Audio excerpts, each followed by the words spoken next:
so yeah, hey, what's up? It's episode 17 of Snap on This. It's a Marvel Snap podcast. We talk about stuff. If you're a first-time listener, I'm sorry. I'm just kidding. I'm excited for you because this is a really fun podcast. I have a lot of fun recording it, and so it's inevitable that it's going to be fun to listen to, right? Anyway, I'm LaurenWhatevs here with my usual co-hosts. They're amazing. It's an odd-numbered episode, so we're going to throw it to Ree first. Ree, do you want to be Ree or its-just-rie? We're going to workshop it on the fly. Okay. I would like it to be just Rie, but I'm trying to say that without saying it's just Rie. Okay, all right. Well, it's just Rie. Yeah. Rie. How was your week in Snap? And Rie. Keep it snappy. Okay. All right. No. So my week this week is a new season, and I am definitely one of those people who is like, darling, you have all month to get to Infinite, and like, what even is the card back this season? Get yourself that 500 gold and just, call it a day. But that's just what I say to people. How I am is like, what? You're not going to get Infinite? If you're not going to get it in day one, that's fine. We get it. You're busy doing stuff. But like, you're going to get it in that first week, right? Or who even are you as a person anymore? Okay. No, I mean, you're saying it's targeted at yourself, right? Oh, yeah. I mean, sorry, we don't all but have also sort of by extension, everyone around you that you interact with. Oh, no. We all have different inward voices from outward voices, right? Sure. Okay. No, I'm just saying, like, in my head, it will weigh on me as the thing I need to do to get to Infinite. And it's like, then it feels like I can't have fun. Because I'm going to be, like, get into Infinite. So that's where I was at, and I went to the 90s super easy. Like, whatever I wanted to play gets me to 90s for the most part. And but then when I was in the 90s, it was like yo-yoing, and sure, I could have like retreated more often, but as we had talked previously, there's sometimes like it's more important to play with your feelings, which want to see out more of those 50-50 scenarios. Anyway, so what I ended up doing, my stuff wasn't working. I mean, I felt like I was treading water. I actually got all the way to like 99 with one cube needed to cross the line. And fell back down to 94. Because when you're on that like tilted run where you just go ahead and lose a No. Walk away when it starts to happen like that. No, you don't stick with it. No. The further you fall, the more impressive it is. When you climb back up? If you climb back up. Yes. So I decided, I was like, okay, this was, before Penny, this was a couple days ago, whatever. This was over the weekend was when I decided, like, no, let's just do it. Let's just get to Infinite.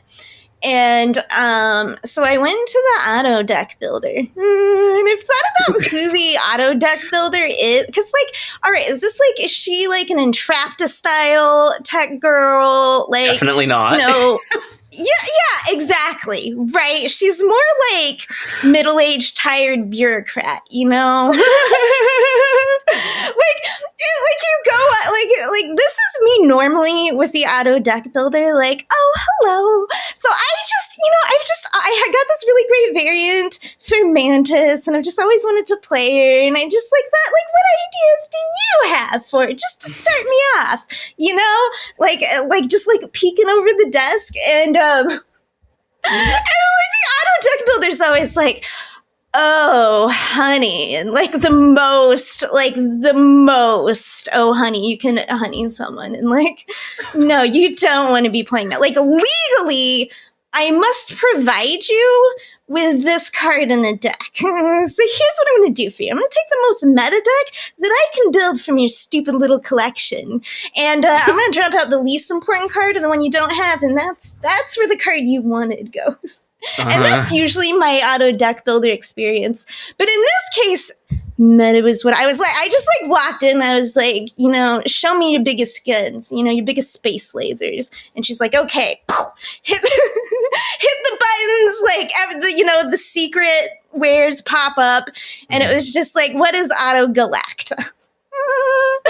And that was like, I was like, yep, that sailed me through the night.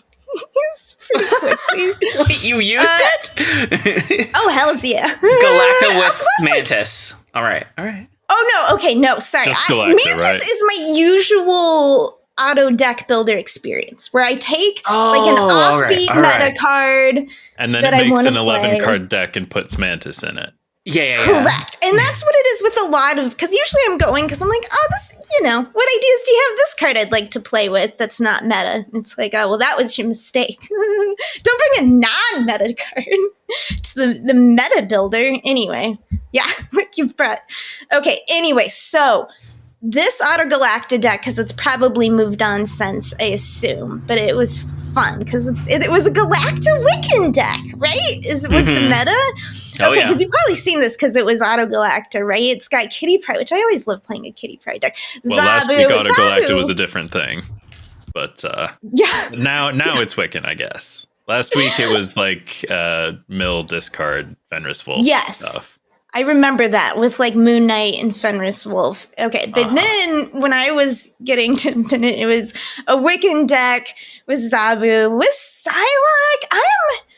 I am slowly smidgening up some measures respect for Psylocke, which I don't ever upgraded to I Infinite. just want to get this out of the way. Yes. I was very harsh on Psylocke last week.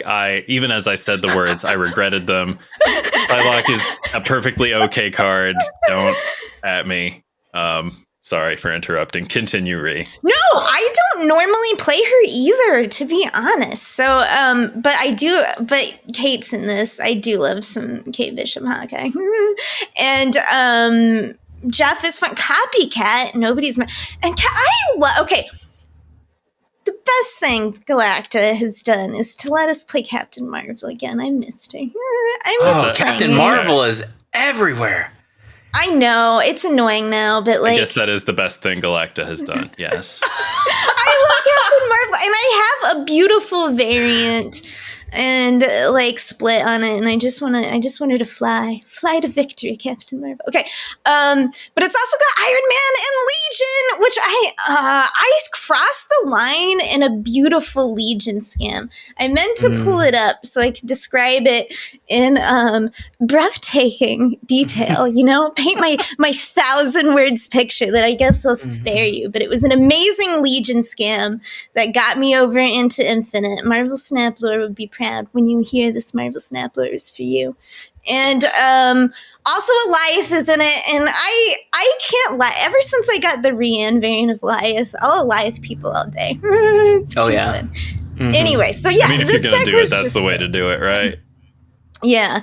I haven't really played it since I got to Infinite, because then I was like, okay, now I can have fun, brew my own things and do what I want to do. But it was killing. It was killing for me in the 90s. That was, and then I did some other things that make more sense to talk about later, because I was playing with hammers and stuff, and that'll be appropriate at other times. So, yeah, that was my week. Great. Our other co-host, Ben.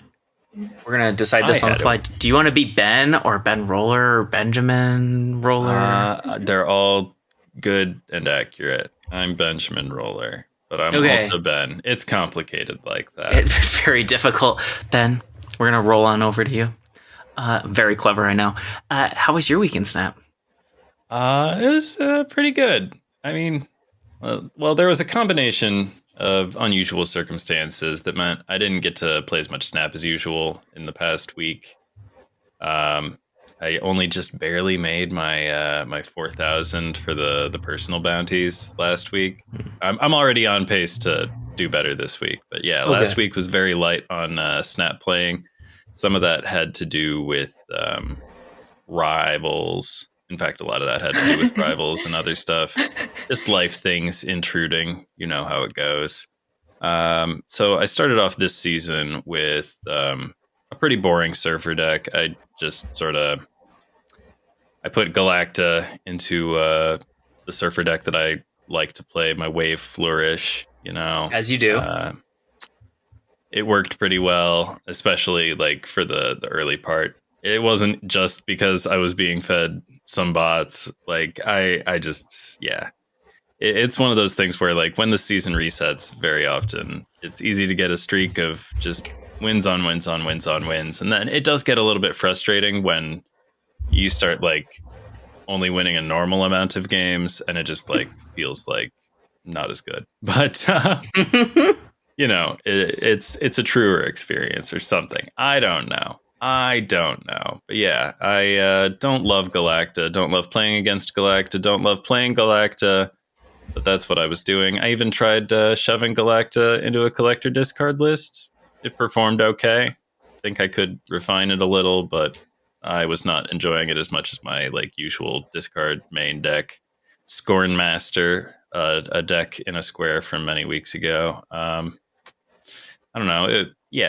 Other than that, I've been playing that Heimdall list that I've been playing for weeks, and that deck really does kind of kick some butt, even though, as I mentioned last week, it rocks Angela, who's just not great right now. But that makes me want to play it so much harder, Well, then you should. It's real good. Do you have Hydra Bob? I do, because I want Heimdall too. I need to like... It's Lauren who doesn't have Hydra Bob. I don't have Hydra Bob. Oh my gosh! I late night bought Hydra Bob, and I kind of regretting. I wish I got Silver Sable instead. Well, then you should definitely play this deck if you're looking to justify your iffy impulse decisions. Wait, why are you regretting play this deck? Why are you regretting not getting Sable? You're not a bounce player. No, but there are other things you can do, like with friggin' and stuff. Sometimes it's fun to just... I don't super regret it. Hydra Bob is fine. Like, yeah. I've been... I switched them... Sorry, go ahead. I switched twice between pinning Ajax, pinning Bob, pinning Ajax, pinning Bob. I'm on Bob right now. And I just realized I was going to wait until the OTA to get Bob, and he's still Bob, so he's untouched. I think I might be buying Bob today. Pull the trig. Okay, I did get him for this deck, and I'm playing him in the deck, and and it's good. It's fun, so maybe you'll like him probably. He also goes with Valk, right? So like, I think you'll like him even after he's a 1/4 again. That's what I think. Yeah, he still seems. I think you might even like him more. He should be justice for murder. Yeah, for real. Anywho, other things about my weekend snap.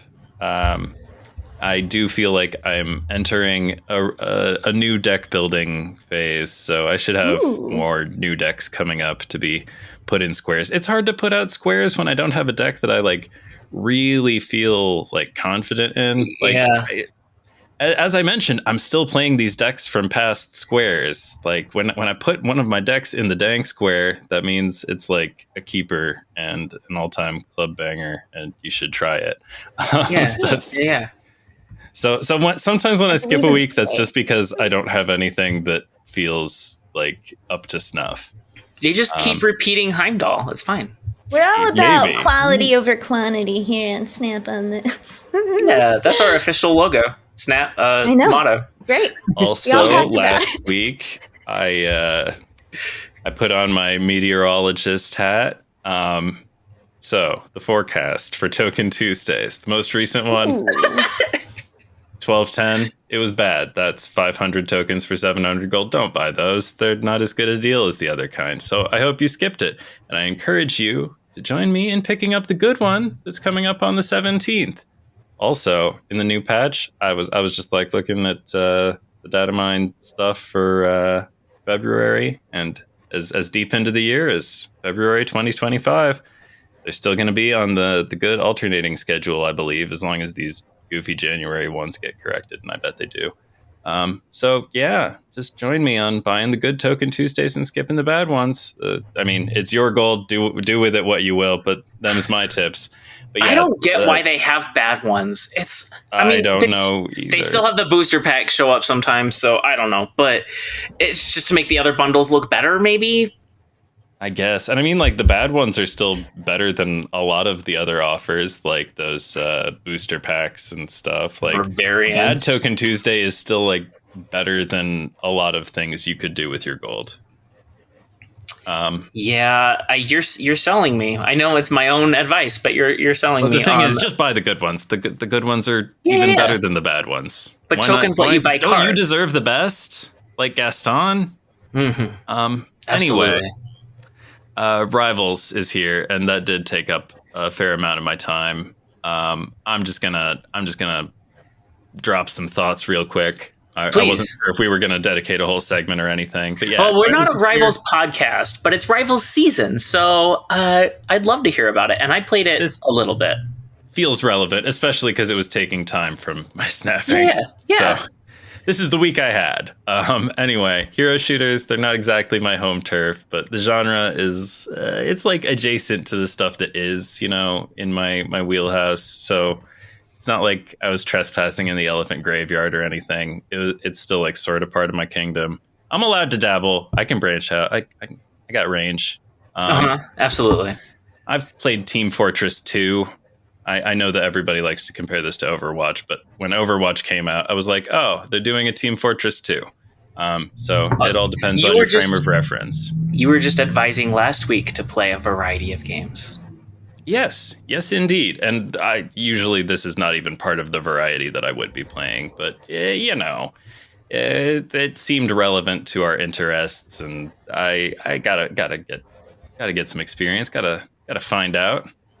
And unfortunately, that does mean that you do have to F around if you wish to find out. So I'm not over here like stringing together headshots in a symphony of murderous hand-eye coordination, but I do know to like point my healing ray in the right direction, drag my warm body over to a control point or whatever. Anyway, as far as Rivals go, I feel like I can evaluate it. I know what games are. So the big roster, that's very cool. All being available to play for free from the jump. That's pretty cool. Hey, maybe take a page out of Rivals book, Marvel Snap. Anyway, I do get a little bit frustrated by the lack of like guidance in terms of roles for the different people on your team. Like it really stinks when you get stuck with 5 people who all insist on playing damage characters, and they just like they have to be doing DPS stuff and they refuse to tank or medic or anything. So that's kind of stinky. I bet they'll fix that. I think the character design kind of hit or miss. I think the level design is pretty cool, like from an aesthetic standpoint. I don't know if like the layout of the levels is the best. I don't think I'm an expert. I couldn't tell you if it's like great or terrible. I have found them hard to navigate. Yeah, like, I do get. I feel like sometimes lost. I'm taking a turn and I'm like, "Why? This? There's no way this was the most direct path. What am I doing?" Like, yeah, that can be a little frustrating. I think they could do better, but again, I don't consider myself an expert on this genre. And I know it would get better with experience. I just like going in blind. With like the maps I don't know, I have found some of them difficult. But yeah, the art design for the levels is very cool, especially the Intergalactic Empire of Wakanda. Big fan of that. They got a good look. They've got a little robot band. If you find the robot band, they're pretty cool. I took a picture. Anyway, 'cause I was like, oh, that's cute. That's neat. Anyway, I would say this is definitely a real game. I don't think it's like a great. I don't think it's not a GOTY contender. It's not going to win Game of the Year. If you've heard it described as an Overwatch clone, I will say it is not beating the allegations. But as I understand it, Overwatch isn't even Overwatch anymore. So I don't know. Maybe there's room for Rivals at the table. Again, I'm a card strategy RPG roguelike kid, so this genre is not really on my list. But I give it a tentative endorsement. If you like this sort of game, you should probably check it out. You probably already have. Other than that, I've been playing a lot of Slay the Spire because I was traveling for medical stuff. And when I'm traveling, that means I'm playing Slay the Spire. All right. I love Slay the Spire. You don't need to use your data to play. That's what I used before Snap came out. I was still doing a lot. It was like that and Hades the First on my Switch were like my 2 at-night games. They're 2 of my very favorites. Rivals. I'm one of the people cursed, and I know there are other people out there, but like I don't even generally play first-person video games at all anymore because I get motion sickness really bad. So I'll look at games I'm excited about. I'm like, have third person, because in Fallout and everything you can play from a third person. It makes it Rivals doable is for me. exclusively third person. Yes, but I'm worried it's so like anything where I'm in like tight confines and I'm going it's around. Still a lot like, of moving. I could see that I get motion sick easily. So I have also been playing a new game that maybe some other people have tried. Path of Exile 2, the alpha early release, which an ARPG roguelike, kind of like Diablo, basically. It's like a Diablo. Yeah, I've heard good things about it. Yeah, PoE 2 came out this week, and I've been playing it. I've been playing a sorceress, and it's been so good and delicious. My only complaint is so far it's been all brown. Like I don't like, and it's like it's too much brown orange in the environment. You know, like, give me some color differentiation. But it's a lot of fun. I think if you're into that kind of game, this has been my off recommendation. Or this is week. it also is it single player or can you co-op? No. It is both. It has both couch co-op, which I have not tried the couch co-op, but I have tried the connected other co-op. And online. Yeah. Is it expensive? How much does it cost? Okay, so it is when it eventually releases, it will be free to play, but to gain access to the alpha, you must pay $30. Ooh. Yeah.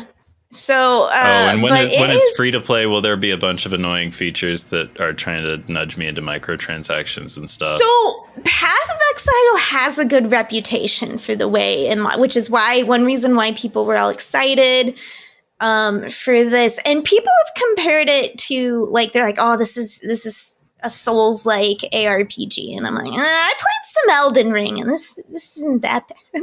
But it does scratch some of that kind of itch where it's like not just a cheat. It's not like Diablo where you're just like button mash. You know, like when you're playing Tekken, supposed to do blocks instead of Mortal Kombat where you can just button mash. Yeah, or they've got dodges. I was a sorceress, so I just needed to keep away and like throw. I had this cool like lightning attack, just like lightning, just zapping on flinging them everywhere and throwing out ice. But sorceress is fun. I haven't even tried. I was like, I'll try a different class. I'm like, okay, but what if I just log into my sorceress though? Okay. Anyway, sorry, I didn't mean to talk about it that long, but I have been playing a little bit of that. I played very little variety of characters when I played Rivals. I still want to hear Ben's. It sounded like you were playing support mostly. Yeah. I end up playing a lot of support. Also, I mentioned this before the podcast started, but I was advised to save it for the content. I will say I like Marvel Snap better as a game than Marvel Rivals, but I like Marvel Rivals the game better than Marvel Rivals the season. Okay, now then, to answer Lauren's question about characters that I play, my number one boy about whom I have some conflicted feelings, especially regarding the character design. I spend a lot of time tanking it up as the master of magnetism, Eric Lenscher, Magneto. Don't love this character design. He looks like I don't know. I don't love the look. It's a little hot topic for my taste. I'm allowed to say that. I used to work there once upon a time. Anywho, I don't love his character design. I don't love his steroid swollen body. But he's got some cool moves, and he's Magneto. I like Magneto. Magneto's a cool guy. Sort of. So yeah, I play a lot of Magneto. That's my tank of choice. I also play Thor when I'm tanking it up. Those are the two that I tank with. And then I basically never get to play damage heroes, but when I do get to play damage heroes, I play Squirrel Girl. Play a lot of Squirrel Girl. And I play a bit of Hela, although I don't think my hand-eye coordination is good enough that I should be playing Hela. I'm not getting a ton of headshots. Hey, you can play for fun. It's true. And she turns into a bird. You gotta love that. It's very fun. Yeah, Hela's cool as heck. And also, she does good team-ups with Loki and Thor. Oh, the team-up mechanic in this game is actually very cool. I didn't mention that before. I think that's one of its most successful things. So you get like a bonus if I notice that like anyone on my team is playing as Loki or Thor, I'm incentivized to play Hela so that I can like resurrect them or something. I don't remember exactly what the deal is, but there are like multiple benefits. They're like tiny little icons that I only figured out what they meant like yesterday, or not yesterday, but a few days ago. You get the idea. Point is, there's a little depth to like hero selection. So yeah, my damage heroes, Squirrel Girl and Hela. And then when it comes to support, I tried playing Luna Snow because I wanted to give her a chance after hearing Glazer say some very, very harsh things about the character design, everything about her general vibe and energy just seems to offend our good friend Glazer over on Snap Judgments. So that made me want to give Luna Snow a chance in Rivals just to be contrary. I don't know if y'all have heard him rant about Luna Snow, but Glazer has some choice words for Luna Snow and her whole deal. Wait, in which game now? I'm like just in general, I think he despises the character. Yep. No, I know. I was confused too. I was like, this is. I know she's very cool. Luna Snow's the best. Yep, exactly. So anyway, I like Luna Snow in Rivals because she skates on the ground real fast, and a lot of the game is spent getting back to the action after you die. So she's like good at that. But I do think she's kind of one of the worst healers in general. Other than that, I have been playing some other healers. I'm trying to get good at Cloak and Dagger. I think I think Cloak and Dagger is a really good so character. Fun. Yeah, they are. At first, I was scared away because I thought they'd be too complicated. A lot of these characters, I initially was like, I'm just going to save that for later because that looks too complicated for my silly, confused brain. Who, like I don't play a ton of shooters or hero shooters or anything. So yeah, I don't know. But I now that I've taken the plunge and started playing Cloak and Dagger, I've gotten a bit better, and the numbers are starting to reflect that. So yeah, those are like the 6 characters I play the most. Luna Snow, Cloak and Dagger, Squirrel Girl, Hela, Magneto, and Thor. Them's my 6. I have almost exclusively played Luna. I'll go Jeff if somebody else is being Luna, and if there are 2 supports, which happened like twice, then I've played Scarlet Witch, who I just picked randomly once, never took her into practice mode, didn't know what I was doing, and I kicked ass the first time I used her. Powerful. So yeah, she kind of clicked for me quickly. Anyway, I haven't played a ton because all I have to play it on is my brother's Steam Deck, and it kind of runs like really bad there. I mean, I lowered all the settings. I finally got it going, but it's like it's kind of like experimentally supported right now. So it'll freeze every now and then, not during the match, but between matches, and it's like that's just enough friction to be like, okay, I'm done for now. But yeah, I've played a few hours. Fun.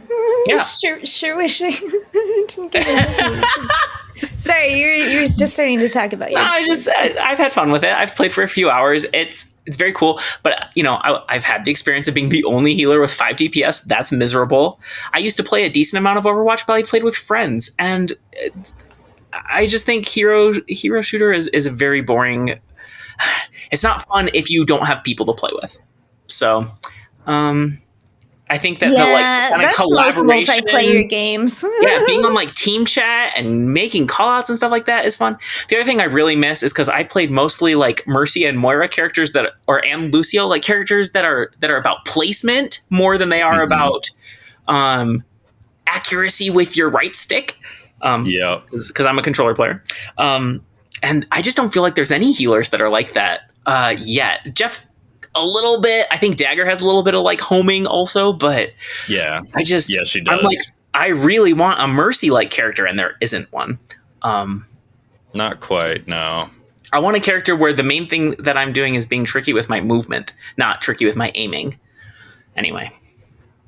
My week in Snap. How about that? We'll talk about how the secret homework went later, because that was a deck building challenge, so I'll save that. But I spent a good amount of time iterating on that deck. The other thing I did was play a really mean mill deck, and I have not been a fan of mill before, but Nick the Greek Geek posted one that featured death, and it's just like, well, yeah, that actually death gets fed. Like, there are, like, what, 3 mill cards? Yondu, Gladiator, and Misery, maybe? They're feeding both the mill strategy and the death strategy, and that's very cool. So I've had a lot of fun with that.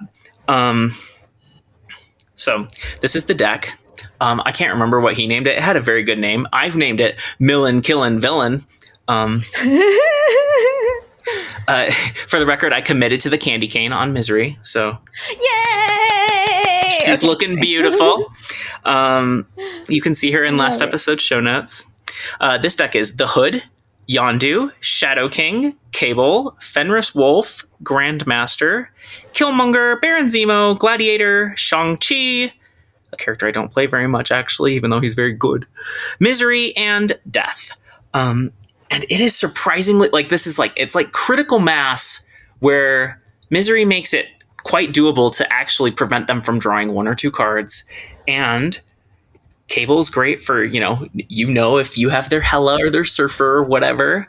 And then Death is like the power that you need really to like seal the deal.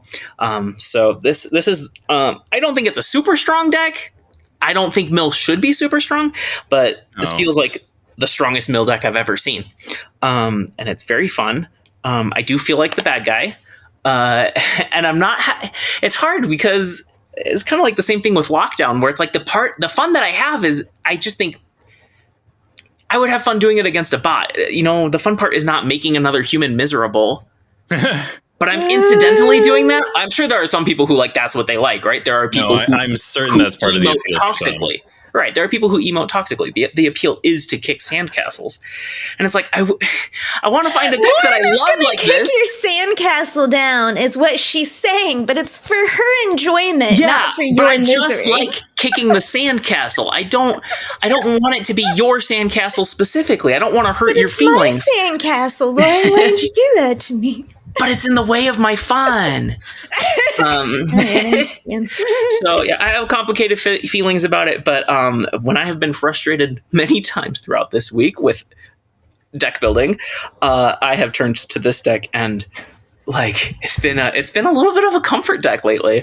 This past week it's been very fun. I won 2 gold conquests with it. It really is, when it pops off, it can be mean. Okay. Let's another 30 minutes of This Week in Snap. It's fine. We love it. This week's card. Snap plus rivals. So, yeah. Exactly. Yeah. It's really, This Week in Snap is just a collection of mini topics. Okay. This week's card is Peni Parker. A 2/3 on reveal. Add Spider to your hand. When this merges, you get +1 energy next turn. And Spider is a 3/3 on reveal. Merge with one of your cards here. You can move that card next turn. This is perhaps the worst hosting I've done when it comes to new cards, because I picked her up on Tuesday and I have not played her, except for when I got her with Cable a couple times. Did you guys get her? And do you like her? Yeah. Yes. Yes and yes. Tell me about your experience. How did you get her? I purchased her with tokens because I purchased a card with tokens most months. That's my strategy. And yeah, this was the right one, the right time. I got last week was a 4-key week, as I mentioned, so that meant I had 1,000 tokens there, and then good token Tuesday. You know where the tokens come from, folks. Oh, you said most months. I read it as, or I heard it as most weeks, and I was like, really? You're using tokens that's more impossible. often than but keys? No, I do most tokens. months. There's usually a card I pick up with tokens in a given season. Okay, all right. That seems about right, especially if you're, doing Token Tuesday. Yeah. Like religiously as I do. So yeah, I got Penny, and I didn't have to worry about the luck of it. And that's just nice. So now I'm sitting on a massive pile of keys, 8 of them. Dang it! Oh, I'm jealous. So that's cool. So I've got the card. I don't have either of those variants. They look nice. I kind of like the traditional trad squatch. I'm gonna call him.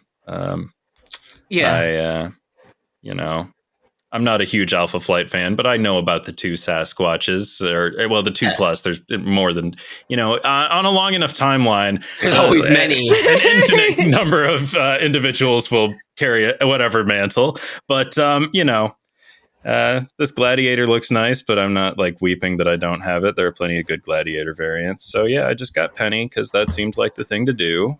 Seems like a pretty good card. Penny is in the deck that I built for Secret Homework, so I can't talk about that yet. You understand? Cool. My lips are sealed on that topic until the time is right. Until the homework signal lights up the sky. Yes! So I guess we can talk about the other deck that I played Penny Parker in, and that is one from Safety Blade, if you can believe that much. I played his Spiderwebs list, and I haven't played a ton with it.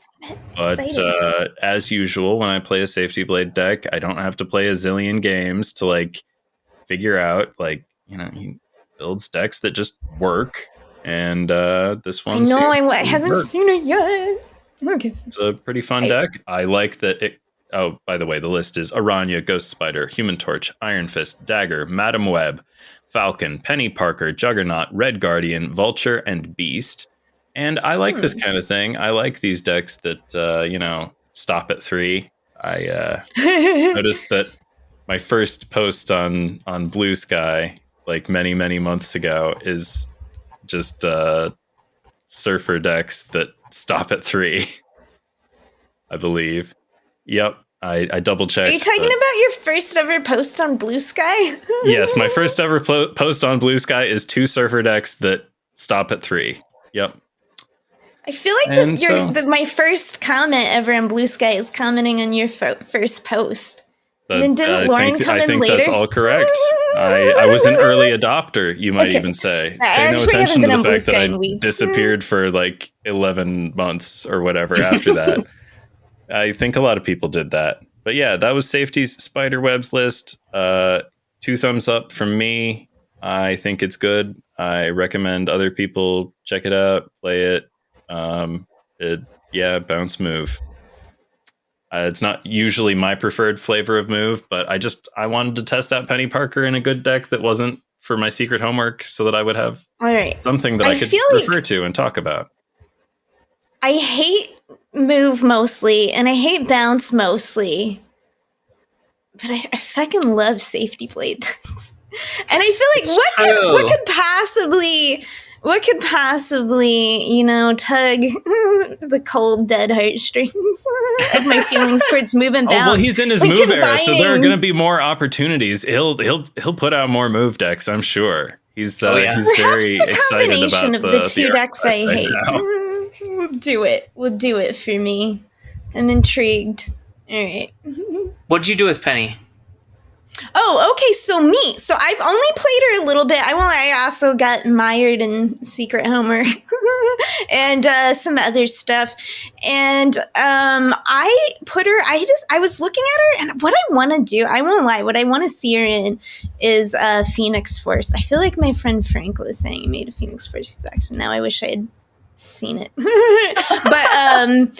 I will ask about it. But what I threw her in was when I started looking at where she putting something together for her, I threw her in my It's a Gundam, my Destroyer ramp Electro Destroy deck. And I actually, once I put her, I swapped out a couple other cards. I put Agony back in. I wish I could fit Death in, honestly, at this point. But I think she's still the card that goes out. I've upgraded. Now that I've swapped out enough cards, the deck is now called Tall Geese. I've upgraded the name. If you get that reference, I think you're cool. And So I might as well just say the deck. It's got Agony, X-23 Wolverine, now Penny Parker, Electro, Killmonger. Electro can ramp into Atuma or Lady Deathstrike or Destroyer in 2 turns, but there's also Zola, of course, and Null, because it's so fun to play like a Destroyer Null sometimes. So you're just like, I don't care how much powers, you got like Wolverines bouncing around everywhere. Yeah. X-23s. It's just such a fun deck. Honestly, I can't believe that I like enjoy playing Electro like ever. I'm always kind of rarely been that into ramp. And Nimrod, sorry if I didn't mention Nimrod, Lady Deathstrike, Atuma are all in it as well. Atuma is such just a useful tool in Destroy ever since he nerfed, and it's just fun. It's right, like now there's more reasons with Penny Parker to like beef up cards like Nimrod and move stuff around. It's been fun. That's what I've been doing with her so far. Do you think she's a plus tier? Like, is she a buff tier deck, or it's just a fun thing? So I took out Shuri was the card I took out for her, and Shuri I'd been using, because it's like Shuri Atuma was fine because Shuri's just 1 point of power.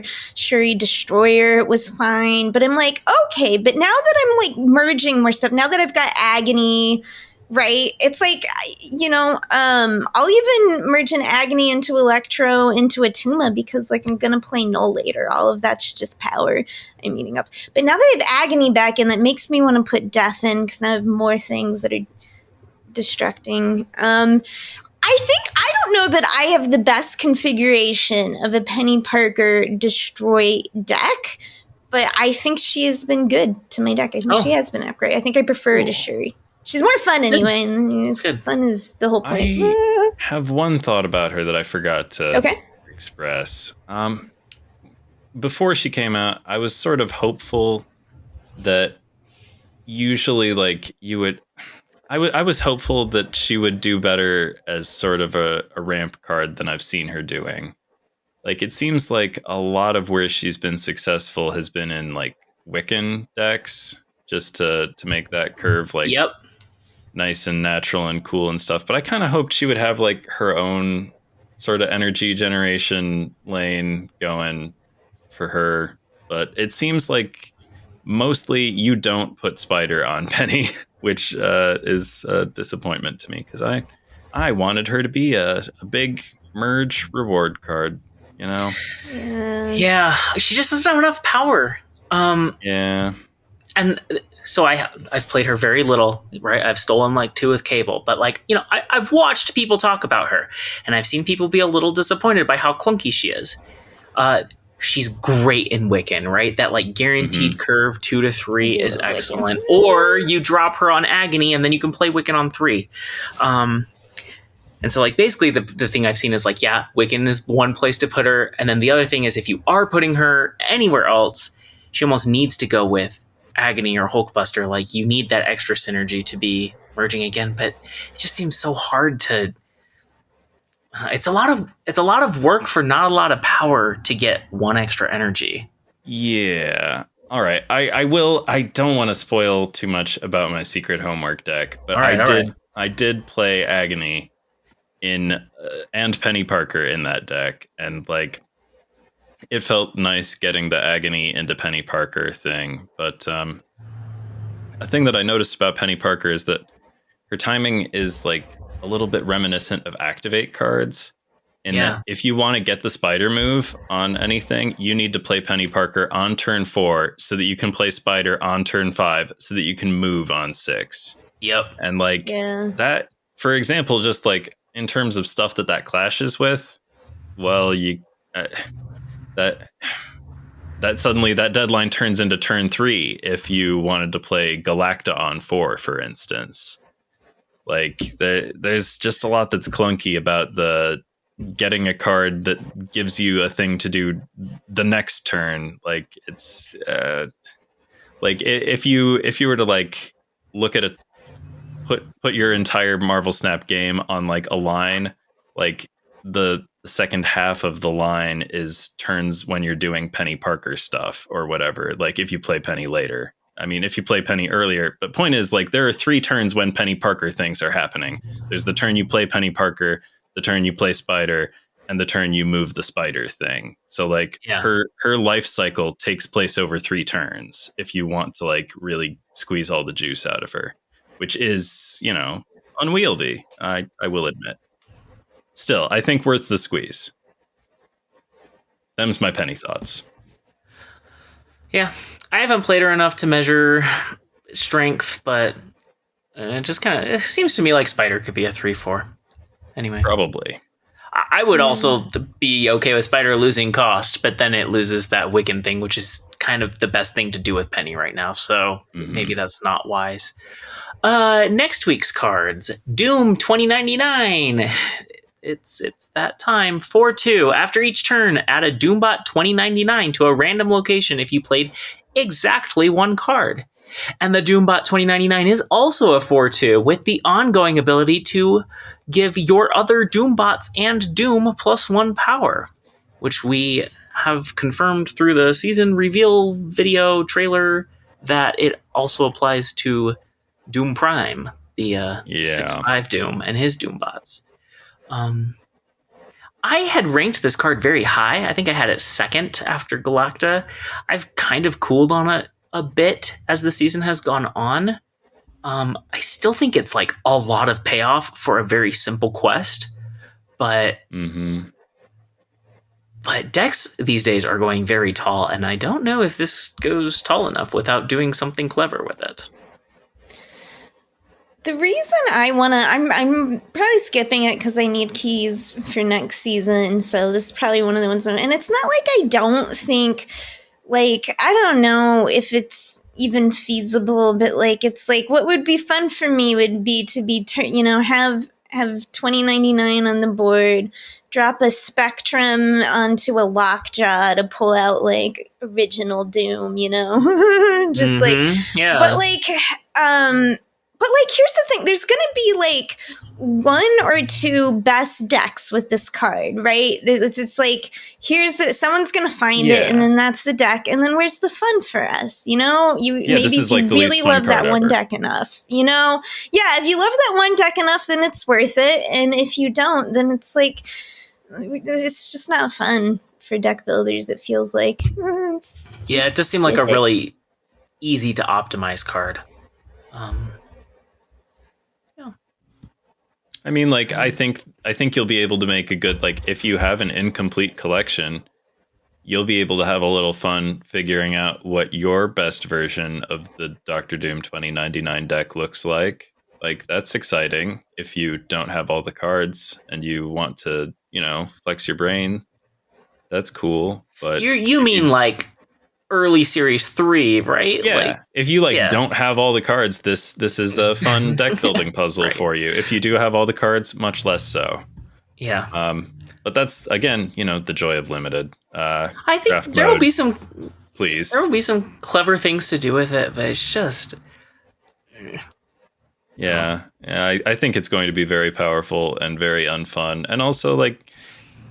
If the answer is like, well, you can counter it with ongoing hate, like what? You counter like 1 lane with ongoing hate. You can't do the whole thing because the card himself doesn't have ongoing, right? Yeah, they're going to random locations. Yeah, you can't stop Doom 2099 without like a Red Guardian. Yep. Or and a lot early Death Strike. Yeah. Hey, maybe Deathstrike stock I'm goes just up. Not enthusiastic about the card. Everything I said last time about him is still true, and I don't like that now there's a bad way to play your regular Doctor Doom, and you feel like you're not doing it right if you're an early series player who has Doctor Doom. It's gross. I mean, we'll get to that a little bit. That's where I'm totally with you, Ben. Yeah, we talked about it before. Yeah, with Captain America. I don't know if I'm gonna get him or not. I might. It might be a wait and see for me. It doesn't seem like the type skipping. It doesn't seem like the type of card that I'm gonna use. I don't want to play just 1 card a turn. That's nope. That's big card shit. Like exactly. That's the opposite of what I want to have happen on a plane. Okay. His spotlight friends, though, are Daken, a 3/4, who gives the Muramasa shard to your hand, which is a 1/1, 1/0. And if you destroy or 1/0, I think. Anyway, if you destroy or discard I played it, I should know, but you're never trying to keep it. Right. Yeah, you don't want the shard. I think it's a 1/1. Anyway, if you discard it or destroy it, Daken's power gets doubled. It's a fun quest, but it's a lot of work for a 3/8 when Gladiator exists. Or Surfer decks exist. I haven't played him since my Angel Surfer deck. I mean, I play Daken a little bit in, for instance, 100 bad guys with swords. I knew it was coming. I was excited. Okay. That's about the only place I play Daken. And I mean, there are some times in some moments that Daken has been like sort of like a good enough card to play in a Dracula deck or whatever. But mostly no.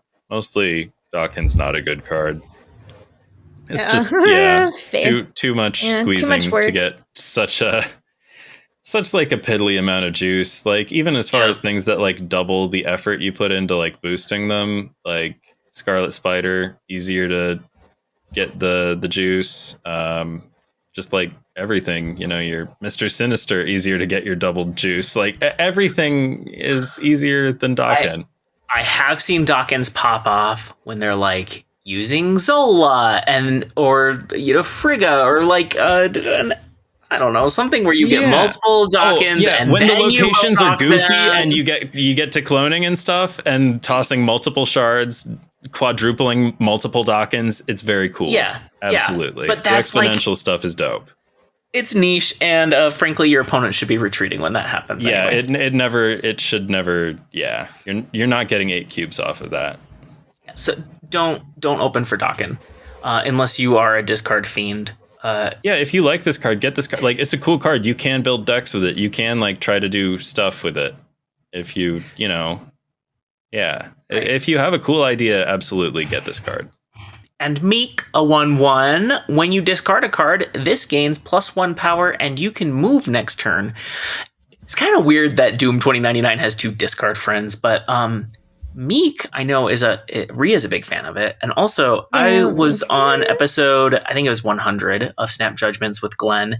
And during that podcast, Glenn said that Miek is performing a lot better than, like, he's one of the top 1-cost cards, and he thinks players underestimate Justice! Justice! People have always been like, yeah, whatever. And like, Miek's amazing. Sometimes Miek be a 1/8. Very cool. All right, and this I am sad. This is what I'm sad about this week. I almost was like, do I get 2099? Because I love this ink pulp. It's a very good variant of Miek.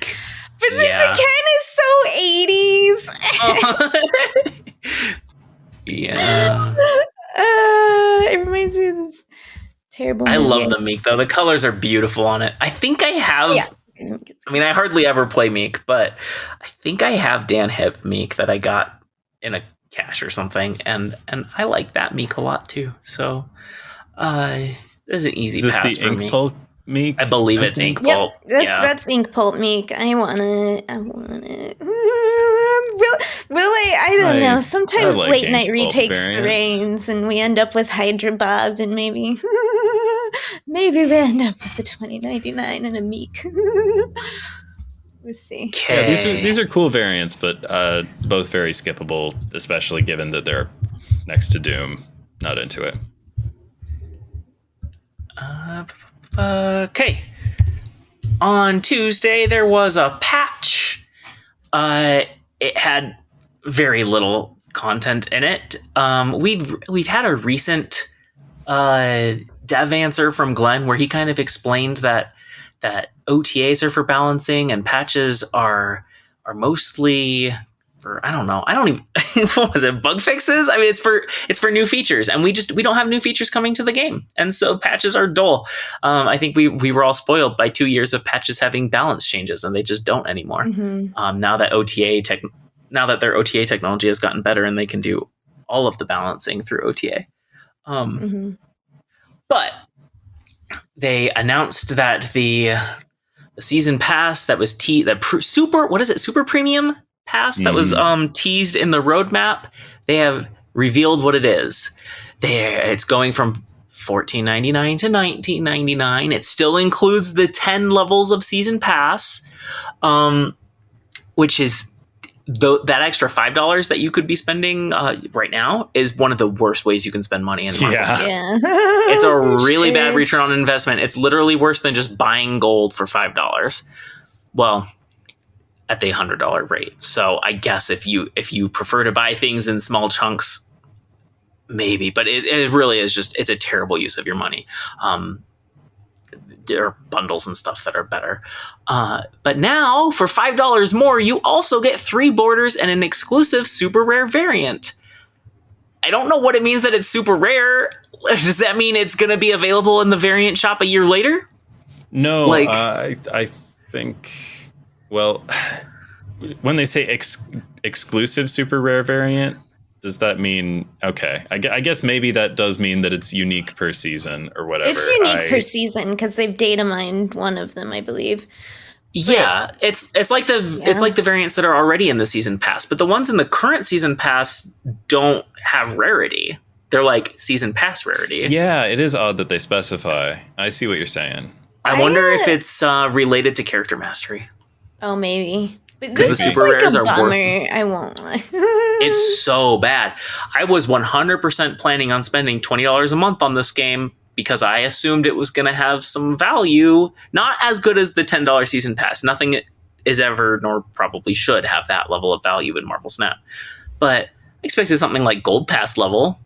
Something that was like an easy yes, but there's no way I'm buying this. I thought they were going to take the $15 pass. That to me, it was like 10 levels. Never was.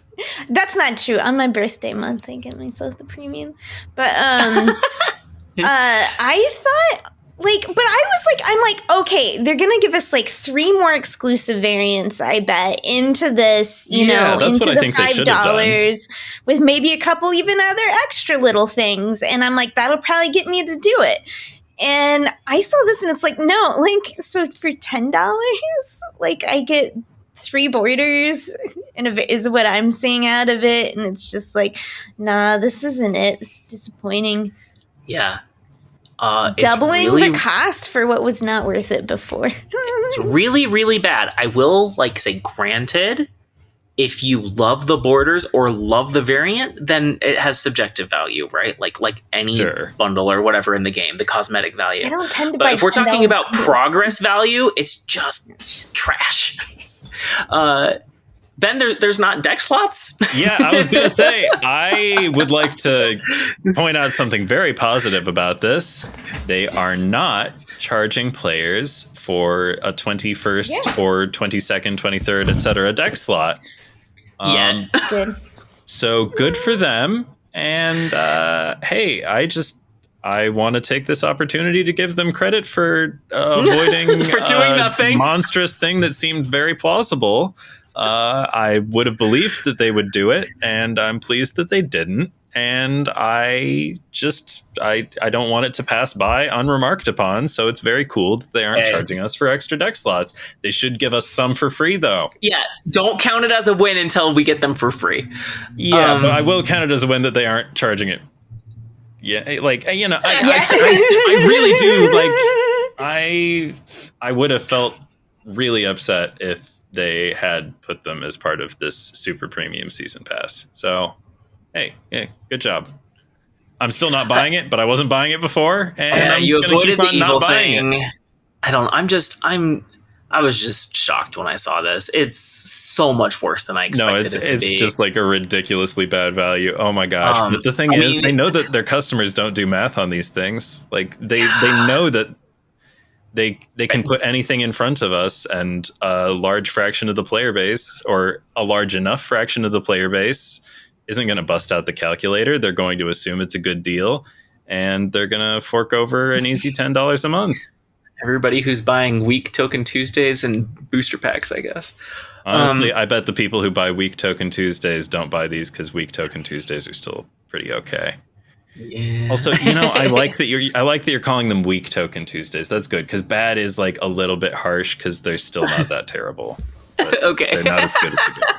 Okay. Weak token Tuesdays. I'm gonna remember. Here's something I don't like is they're treating borders. I'm sure this is part of their like value pitch. Is they're treating borders like they're premium, when in fact they are giving borders away like candy. They are the new filler to go alongside boosters. It's not like candy. I have started doling some out, but they're still precious. Don't say they're gonna get stingy. Lauren. If you buy them yourself, don't listen. Nobody listen to what Lauren says. I don't think it's reasonable to treat them like they cost as much as they do in the gold shop. No, that is I mean, it's so goofy. It's like this much value, but it's like you made up that value. You made up that borders cost this much when we don't get them for free, but we get them for free. So if you apply that logic elsewhere, Lauren, the whole thing falls apart. I know that applies to the whole game. I get that, yes, but you don't have to buy borders in the shop. You can get them in other places. Anyway. It's been a while since we got an emote in the season pass, so I'm saying. Yeah, I don't. That was another thing. They cut it. They cut the emotes out of the season pass. So I was like, oh, those are probably going to start coming in the super premium. I might consider it, but yeah. It's been 2 or 3 seasons. Later, they didn't want to do it immediately because then they know we'd all be like, "You took," you know what I mean? That's what we didn't want to see is them to cut things out of the season pass and like, right. All right, I've already when the patch notes dropped, it was announced that it was the end of Splitsmas. However, they very quickly reversed course on that, saying that it would continue for another week because they are testing for bugs. So, that's something wasn't working there. That's a win, I guess.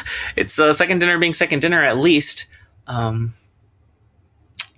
Yep. They have committed. I will remind everybody they have committed to tell us what the split rates are whenever they change. So anyway, they should be back to normal next week. New patch meant that we got to see the February cards and also 1 or 2 changes to January cards. So let's talk about those. I'm going to do the January cards first. Bullseye goes from a 4/5 to a 3/3. Neither one of those is a great stat line, but this is better, right? 3/3 is a bad stat line, but if you're doing Bullseye things, you're not playing him for his raw stats. Yeah, and an activate card that you can play a little bit earlier, like you're not going to complain about that. Yeah, super important. And I am excited. Card you're not playing for stats, you want cheaper and cheaper and cheaper. So, yeah, I am excited to play silly MODOK Swarm things with Bullseye. I think he's going to be a strong card. Definitely. I think maybe even in more than one kind of deck. Oh yeah, I don't think you have to do silly things with him. I just want to do silly things. Well, I think there are different silly things you can do with him. Yeah. I want some X23 scoring action happening. Yeah. That's my dream for Bullseye. Okay, and then Moonstone goes from 4/5 to 4/6. I think that's a great change. I think Moonstone has a weird ability. She's the one who is like scroll for your own 1, 2, and 3 cards. My suspicion Some people might say Onslaught. Moonstone did not need this extra point of power, but that's just a hunch. I have not theory crafted a deck with her or anything. Yeah. She's already super strong in her own location. Yeah, I feel like that ability is so good that it's worth a ton of points. What are you using it on? I don't Patriot? know. Mr. Fantastic. Yeah, Patriot Mistake. But Ant-Man? she's so vulnerable because you're going in. Ant-Man, Mr. Fantastic. Captain America. Ooh, you know what? US Agent. Maybe Morbius. I don't know. But then, what else? What else? But the thing is, it's in the same lane, so it's like you're not going to put Morbius and Strong Guy in the same lane. So I guess she doesn't necessarily work in discard. So your Moonstone lane goes tall, but it doesn't. But that's why I'm saying Mr. Fantastic. Yeah, I think Patriot is also a real thing for her to do, but I think she's fun, but not OP. And like I said, if you're going in hard on her, you gotta put Cosmo in that lane, right? You're gonna leave you're gonna leave all the cards you're gonna put in that lane vulnerable to Enchantress. What about Madame Web? Are there hijinks to be had there? Doubling Madame Web doesn't do anything. Does it not? I don't. Because you want to stack Moonstone, so why mess around? No, but like if you have two of them, do you get 2 moves? If you play Madame Web and Bar Sinister, you can only move 1 per turn. Oh, geez. Because it's not saying the number 1, and now you can move 4 cards. It's saying you have the ability to move a card per turn. It's just an on or off switch. I think it's dumb. I think it would be really fun if they made her onslaughtable. Okay, well, there must be something to do with this card, right? There is. It she'll be fun, but other me than and Lauren Patriot. think she's fun, which should clue you in on the kind of funds to be had. Yeah.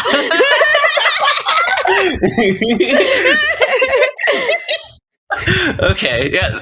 4/6 makes her a more real card. I think I'm seeing people overestimate her. Maybe I'm guilty of that. I don't know. To me, she reads more like she works like Scroll than like Onslaught, in that if you have Moonstone and then Mystique Moonstone, I don't think she will copy the mistake. I don't think Moonstone can copy Moonstone, is what I'm trying to say. Despite even if you have a 3-cost Moonstone. Does that make any sense? I don't know. It's going to be... why? Don't put all that in. I don't have to figure all that stuff out. I guess once you know it, you know it. Yeah, okay. Right? That's too much. It's like I don't know how many times this Iron Man's going to quadruple or whatever. It's too much. I just assume enough. Yeah, when you have multiple Onslaughts and Scroll, those shenanigans, that math gets really weird. Right. Anyway, and the order that you play the cards in matters. Victoria Hand. Oh, okay. Never mind. I was just... well, like Moonstone doesn't... A Mystique Moonstone, you think won't get copied by Moonstone, but like... Correct. A Mystique you could put her Iron in a different Man lane. Yes. And that feels good enough. Or, you know... it does feel good, I agree. I don't know. There even a Mystique Claw, like, I don't know. And Mystique Claw is great. That is a real use for this, for sure. Moonstone just seems expensive to me. 4 cost for doubling your 1, 2s, and 3s. So I think that she needed this power. Victoria Hand, a 2. This is the card I'm most excited for next season. A 2/3 ongoing. Your cards that were created in your hand have +2 power. It was just a text change. It does the same thing. Good text change though. It was clarifies. Yeah. They added the that were to the that were created in your hand. Okay. Then February season, these are in such a funny order. Our season pass card is Sam Wilson, right? Sam Wilson, Captain America. Yeah. He's a 2/3 with a new keyword, which we actually just got today in the OTA spoilers, but with Arishem. But the new keyword, game start. I think this is a wonderful new keyword. I think Thanos and Agatha could really use that clarity. We didn't talk about these already, right? Or did we when Snap Fan had them? No, this is new. Nope, this is new. It's new that they have stat lines, but Snap Fan actually got their names and abilities like a week or 2 ago with the last patch. Well, we haven't talked about them. I haven't seen I didn't think we did. Okay. He's a 2/3. At the start of the game, he adds Cap's shield to a random location. So we have a new thing where you're starting with a card already on the board. That's kind of cool. And he has the ongoing ability to move Cap's shield. What's Cap's shield, you ask? Well, it's a 1/1 with the ongoing ability, this can't be destroyed. And give your Cap +2 power when this moves to Cap's location. I think the use of Cap is a little funny, but I agree. But this works on Captain America Classic, right? Captain's America. Yeah. I think it's going to be very fun. I don't know, like, how much there is to do with it besides bounce it between your Captain's America. You know what I think about it? I think it dies to Killmonger. That's what I think. No, it has the ongoing ability. Can't be destroyed. Oh, well then what's the point of making it 1 cost? Moonstone. So that I guess it's very flavorful that it can't be destroyed because, vibranium. There's a precedent. Okay, so yeah, I guess that's why it costs 1, so that Falcon makes it cost. It goes back off of Falcon or it works with Falcon and Red Wing. I don't know why you would want to use it with Red Wing, but anyway. I also don't know why you would, but I guess this is sure. I guess it's good that it has a cost. It would be weird if it were free. Tokens should have costs. It's fine. Pigs are 0 cost and they're great. Love a pig. Or a genie, right? They're also 0 cost. Yeah. 0-1. Okay. I don't know what the correct order of the rest of the cards are, so we're gonna wing it. Do we have anything else to say about New Captain America? I think it's a weird. I do think it's like a weird, because it's like they almost, because people have wanted like tribal kind of in the game, right? Like playing X, what they did with the imbalance patches briefly, and it's like almost with this Doom and like this Captain, it's almost their way of introducing tribal. But as we've discussed before, the point of tribal is you have enough options that you're still having meaningful choices within, and you don't here, right? You don't have meaningful choices. It feels like this maybe is very I guess much it's follow like the recipe. Play these cards is there together. going to be that much there's going to be some optimal configuration, right? Like it's just Well, I don't know. like the season pass card is friendly for new players. That's something that I always true. You want a season pass card, and everybody has Captain America, so they can a brand new player can make use of this. I mean, if you're going to reference a card, I guess a card from like Series 1 or like recruit season or whatever Captain America is in, like that is like the safest thing to do. It's better than Dr. Doom, a Series 3 card, as I recall. I might be misremembering. I don't know. I'm pretty sure Dr. Doom is Series 3. So like that's a little later in the game. But I still don't like that there's now a wrong way to play Captain America. Yeah, I agree, right? Because that feels bad. It feels bad. I just immediately compare it to the way some things that I want to play. I'm like, but I don't have Ajax, and it's like, it's just too specific. It's too narrow. I think it's the right character, right? This is the new Captain America movie is coming out in February-ish. Yeah, so I'm sure that's why they aligned it as such. But so thematically great. I'm definitely more forgiving of this one than I am of Dr. Doom 2099. Like, I'm like more willing to be like, but it's cool. And like, it is like, and I'm glad that this character, I wanted this character to be good. Yeah. I didn't want Sam Wilson to be the bad Captain America or anything, like I'm glad that he's an exciting card. And well, also that this could make the original Captain America playable, maybe. Yeah, and if we are going to make some I don't like that now there's a wrong way to play him, but playing him at all was already the wrong way to play him. So for real, he got cut from my one meme deck. Synergy is a good way to buff those cards that they're like reticent to buff because how it affects the new player experience. But this is synergy of the like laziest and most like forceful kind. Yeah, it's not fun for deck building. Just live fact checking. Dr. Doom is Series 3. Captain America is Series 1. So the latest you get him is like CL 200-ish. But you could get him as early as CL 18. I thought that the Series 1 cards came in order, don't they? There's a starting. There's like a different. Series 2 was where they started getting random, or is it? Is it both? Oh, do they come in order? Maybe they do. I just have it labeled as collection level 18 to 214. So I don't know. Maybe you get them at a fixed point. It was a long time ago now. Yeah, I think you're right. I think they are the ones that come in a fixed order. Okay. Yeah. I hope it gets changed, but it just seems so... This doesn't look like a card that's going to get changed to me. I agree. Which card? Sam Wilson, Captain America. Oh, Sam Wilson. I think it's going to ship like this. Form? Yep, I think you're right. I think so too. Okay. Thaddeus Thunderbolt Ross, second Red Hulk, which I'm sure he would be Red Hulk if we didn't already have Red Hulk, but we do. Mm-hmm. So he's a 2/2. When your opponent ends a turn with unspent energy, that's reminiscent, draw a card with 10 or more power. And I still think it's meaning from your deck, then? Yeah. Okay. Yeah, it's not just like generating a card. Mm-hmm. Yeah, draw your Red Hulk. That's what I thought. Although I assume Red Hulk doesn't have 10 power, does he? The turn means that it doesn't get with 10, right? Or say 9. Does he? Is he a 6/9 now? I mean, know. like so much Red Hulk. He's a 6/10. Okay. Yeah, I thought it was a 10. He was a 9 for a little bit, right? Decks. I think you're right. Okay, he was a 9 for like 2 months. Okay. Yeah. So this is for timing definitely reasons, do we think that Red Hulk grows in your hand if you grab him with Thaddeus Ross? Or do we think that Thaddeus Ross grabs him and he doesn't grow in your hand? He grows in your hand. I bet he grows in your hand. That's more fun. That's more cool.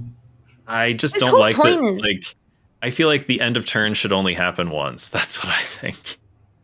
Like, your opponent ends a turn with unspent energy, and then you get to draw a card with 10 or more power, and then the turn doesn't end again after that. Like, I don't know. Okay, you're right.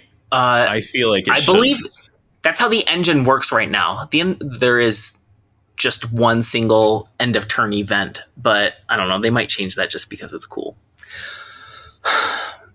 I kind of like this, to be honest. I was bummed when I would like it more if the original Bullseye, right, was like find a 1 cost from your deck, and it's like, I just want to, like, just let me get my scorn. Let me know I can get my scorn. That's all I wanted. And so when it's like, and I don't as often play cards that have 10 or more power. So it's like when I'm playing Thaddeus, it's probably to find something fun I want to do to guarantee this it. Is such so like, it could be fun. It's such an easy pass for me. It's a good card, like though, right? I gotta be honest. Yeah, he's a good card. This is. I think it's definitely a good card. This is like kind of an Adam Warlock power, but in the right deck. Make sure you have your Eliath. Eliath just got changed to a 9, but you're right. I forgot. Oh yeah. Okay. Yeah. But I mean, is it a good card? I guess I'm not sure it's a good card. I haven't thought about it like hard enough, but drawing a card at the end of the turn. Drawing is good. Yeah, but only if the opponent ends a turn with unspent energy. But then again, I underestimated Red Hulk because I was like, don't people want to be spending all their energy? Like, I'm obsessed with spending all my energy. Where is everybody else? But no, it's hard to pull off a Wiccan, you know? All the time. Yeah. And also, sometimes if you are intentionally spending all your energy, you're playing wrong. Like, you're playing Shadow King on 2. Don't do that. Yeah, that's true. Right? Like, I think that's a trap that a lot of people fall for, is sometimes it's better to hold a card for later. You know, hold on to that demon for a while. Because Killmonger's scary. Okay. Let's go all the way up to Batroc the Leaper. A 1/2. This is a good card. Right. Everybody saw this, right, and was like, I want to watch this follow werewolf around. This is hard. A 1/2. When a card moves, follow it to gain +2 power. Only once per turn. Probably should be only 3 times per game or something, because dang. Right, that's so fun. Even I want to play Move looking at this card. Yeah, the animation is going to be fun. Watch it bounce around. Like, everything about this card is cool. Like, we're all excited that Batroc the Leaper is in, right? From Captain America, Winter Soldier, and other MCU appearances, unless I might be wrong about that, but he's definitely in the Winter Soldier. I love that someone exists called Batroc the Leaper. Yeah. Oh, Batroc. I like that better than Batroc. I don't know he's how to pronounce played by the one UFC man from like the 2000s. I could be wrong. I honestly don't even. I had no idea he was in the MCU. My vision cone of cultural awareness, but I know some people were sad he was missing from Gwenpool season, so here he is. I just realized I've seen these several times, but I just realized it's when a card moves. It doesn't have to be your own. Yeah. So he can work with your Polarises and Juggernauts. He's so fun. It's a very cool card. In the right deck, that guy gets big. Yeah, Batroc the Leaper is indeed Killmongering for sure. Played by the one guy. The one guy. Okay, great. One guy. In Winter Soldier. Yeah, he's in Winter Soldier, and he's also in Captain America and the Winter Soldier. You would know him if you saw him. All right, I guess I need to see those movies again or something. George St. Pierre or whatever. That's the wrestler guy person. I think he's I don't know. He's some sort of combat sports person. I used to have friends who were interested in combat sports. I no longer have friends who are interested in combat sports. I occasionally have to scroll by combat sports on Reddit. What is my reaction? Cobra, a 3/6. You can only play this at a location where your opponent has exactly one card. All right, this card is so weird. This is the one. It gets the Emperor Hulkling Award for the season. This is the stinker. This is the real bad one that you cannot play. Oh my gosh, this card is so awful. This is a real Bruce Banner we got on our hands. Willikers. I heard it speculated that maybe this card would be too good at 3/7. Absolutely not. This card would not be too good at 3/7. This card would still be too bad at 3/7. This card is so bad. It's so weird. It synergizes with nothing. It's like the opposite of the Captain America. Like, y'all have seen Speed, right? Y'all know about Speed? The bus? Like, no, the 3-drop with ongoing. Oh, that's an ongoing. You want to double up with Moonstone? That's a good card for Moonstone. Yeah, Speed. It is. Okay, so yeah, Speed. He gets bigger. You only have to use all your AP 3 times. He's Cobra size, but you're going to do it more than that. Jesus, Cobra is so bad. Cobra is so bad. Don't play this card. I think he changes. Absolutely. I am more certain that Cobra will change than I am that Sam Wilson won't. Yeah. I think they do change him to 3/7, and then my advice still stands: don't buy this card. This card's so bad. I hope they change his ability. Yeah. It's dumb. It's a bad restriction. It's a really bad restriction. Yeah. And there's worse than Cull Obsidian. Like, ooh, not that Cull Obsidian is a bad card, but like that is like a very restrictive condition that Cull Obsidian has, and like this one is worse than that. Dang. And you can't zero it. You can't it's just Oh, are you gonna play it with War Machine? Not with those stats. No, you are not. Oh, yeah. You're gonna play it with 3/7. Acid Arrow? Well, you can't. You don't have enough control with Acid Arrow. I know. with Acid Green Arrow Goblin? might screw it up for you. Yeah. It's really just. It's just. This is an unplayably bad card. This is it really is Emperor Hulkling level. Like, don't play Cobra. I think this is worse. Yeah. I think this would be bottom 3 cards in the game if it was added right now, as is. They did Datamine a super cute Rian Gonzalez variant. Yeah, he has good variants, so they need to sell him, so they need to make him not shit. Okay. Diamondback, a 3/3. Ongoing. Enemy cards here afflicted with negative power have an additional -2 power. This card is vicious. Yeah, this card is awesome. Friend. Also works with Moonstone. Moonstone, good card. Just because she has synergy doesn't mean she's good. Well, when we started talking about Moonstone, it's not my fault I couldn't think of cheap ongoing cards.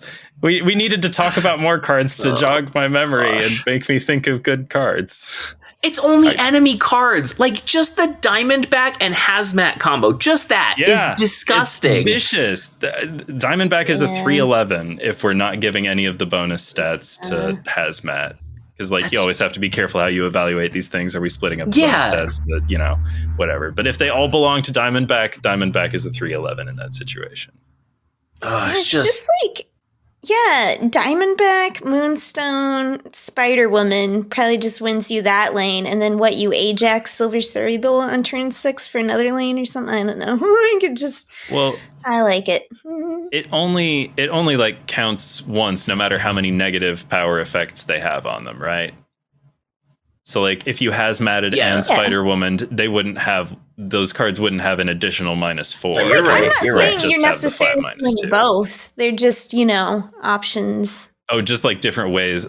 You want to have redundancies to make sure that Diamondback is also a very cool Mystique target correct. if your stuff's not working to Mystique Ajax. I also want to call out, she's really, like, they could have given her the broken spine pose, and they didn't. So, great job. You know? Yeah. But you can't see her ass and her boobs at the same time. I mean, anyway. It just seemed like the pose that's liable for that, and they didn't fall for it. So I'm glad to see it. When I'm doing cool super moves like that, then is how I... Yeah, you want to like twist your spine in half. It's great. I don't know. I have no idea who this character is, but she looks cool. Oh, Diamondback? She hangs out with Hydra, right? I've run into her in the comics before, but she's so low-key. I only kind of... I've run into her, I know, but I'm like... She's just one of those lower, you know? I think she's usually running drugs in whatever comics I read her in. Something like that. Okay. Joaquin Torres, Falcon. Ongoing, 3-3. Ongoing, the on-reveal abilities of your one-cost cards here happen twice. It's a very interesting card. Okay. It's like Wong for one costs. But just for one costs. Yeah, but he has better power and lower cost than Wong, so it's like that might be a decent trade-off. There are one costs I want to repeat. No, there are. It's true. This is like a very interesting card.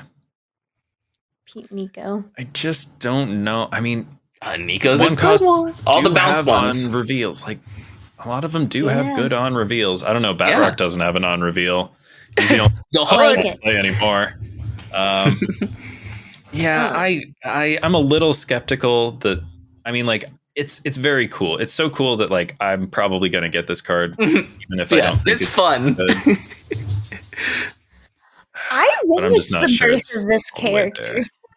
The new Falcon. You witnessed the birth? Well, like I said that weirdly, but I mean, like I read the comics when this. Okay. Okay. The first appearance of Joaquin Torres. Yes. Okay, that's how I should have phrased it. But like as it was released. You were scrubbed in. Oh, please no. But also, it was just like, it was so wacky because it's like Sam Wilson had become Captain America, and like there's this Nick Spencer, and I like it and enjoyed a decent amount of it, and they're like, okay, well now the Falcon title is open, right?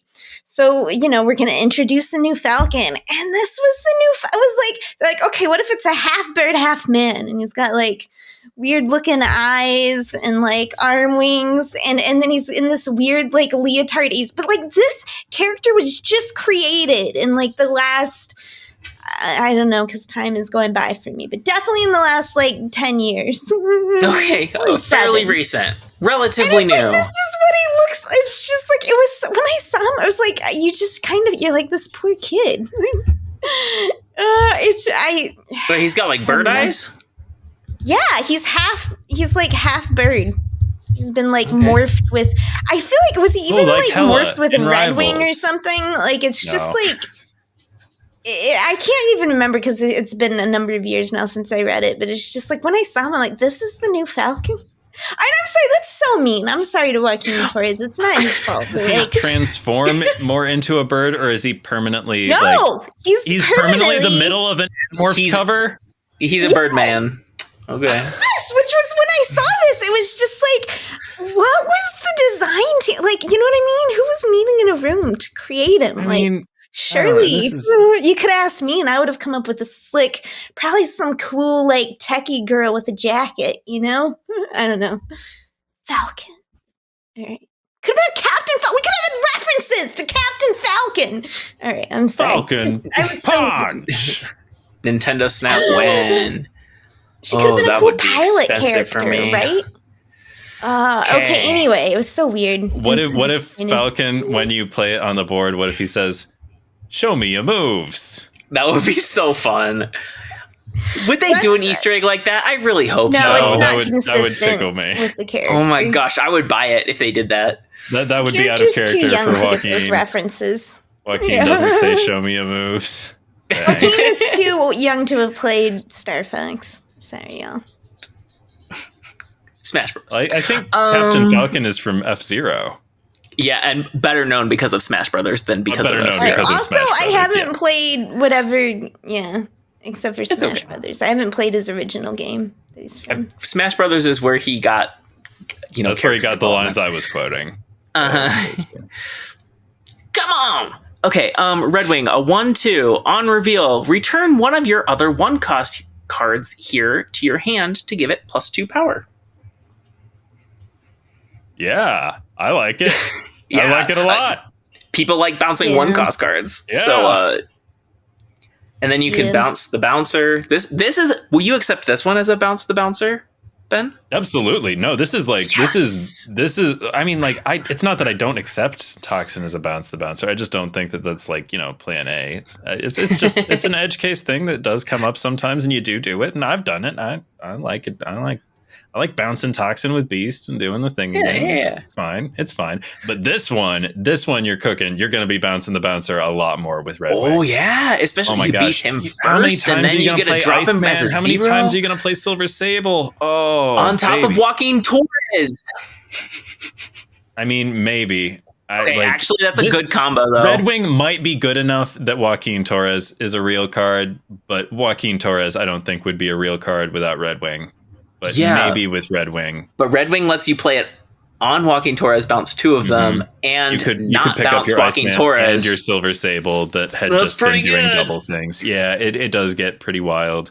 Unfortunately, you do need both of those cards, and then whatever else, The rest of it's flexible. Like, you could get excited about doing the hood multiple times. Like, you can plug in whatever else, but you would need Joaquin and Red Wing. Yeah. But yeah, It's together, like, it's if like they both mini show bounce. up, it is very, like, you will get out of control, like, real quick. Do you think we eventually get a bounce counter that's like ongoing +2 power for each card your opponent played? Oh yeah. Yes. I think there should be some sort of reverse Sasquatch, right? Or reverse Bishop. Yeah, or reverse Bishop. Mega Bishop. I just want to say I like the character thematically. I don't know anything about him really, but or her, but I am a fan of little animal companions. I want more Red of Wing? those. I think in the MCU, Red Wing is just a drone. But in the comics, it's a bird that's telepathically Will they do an bonded with MCU animals. variant? That would be so Probably. funny. Yeah, I'm sure they will. But he's just a drone though.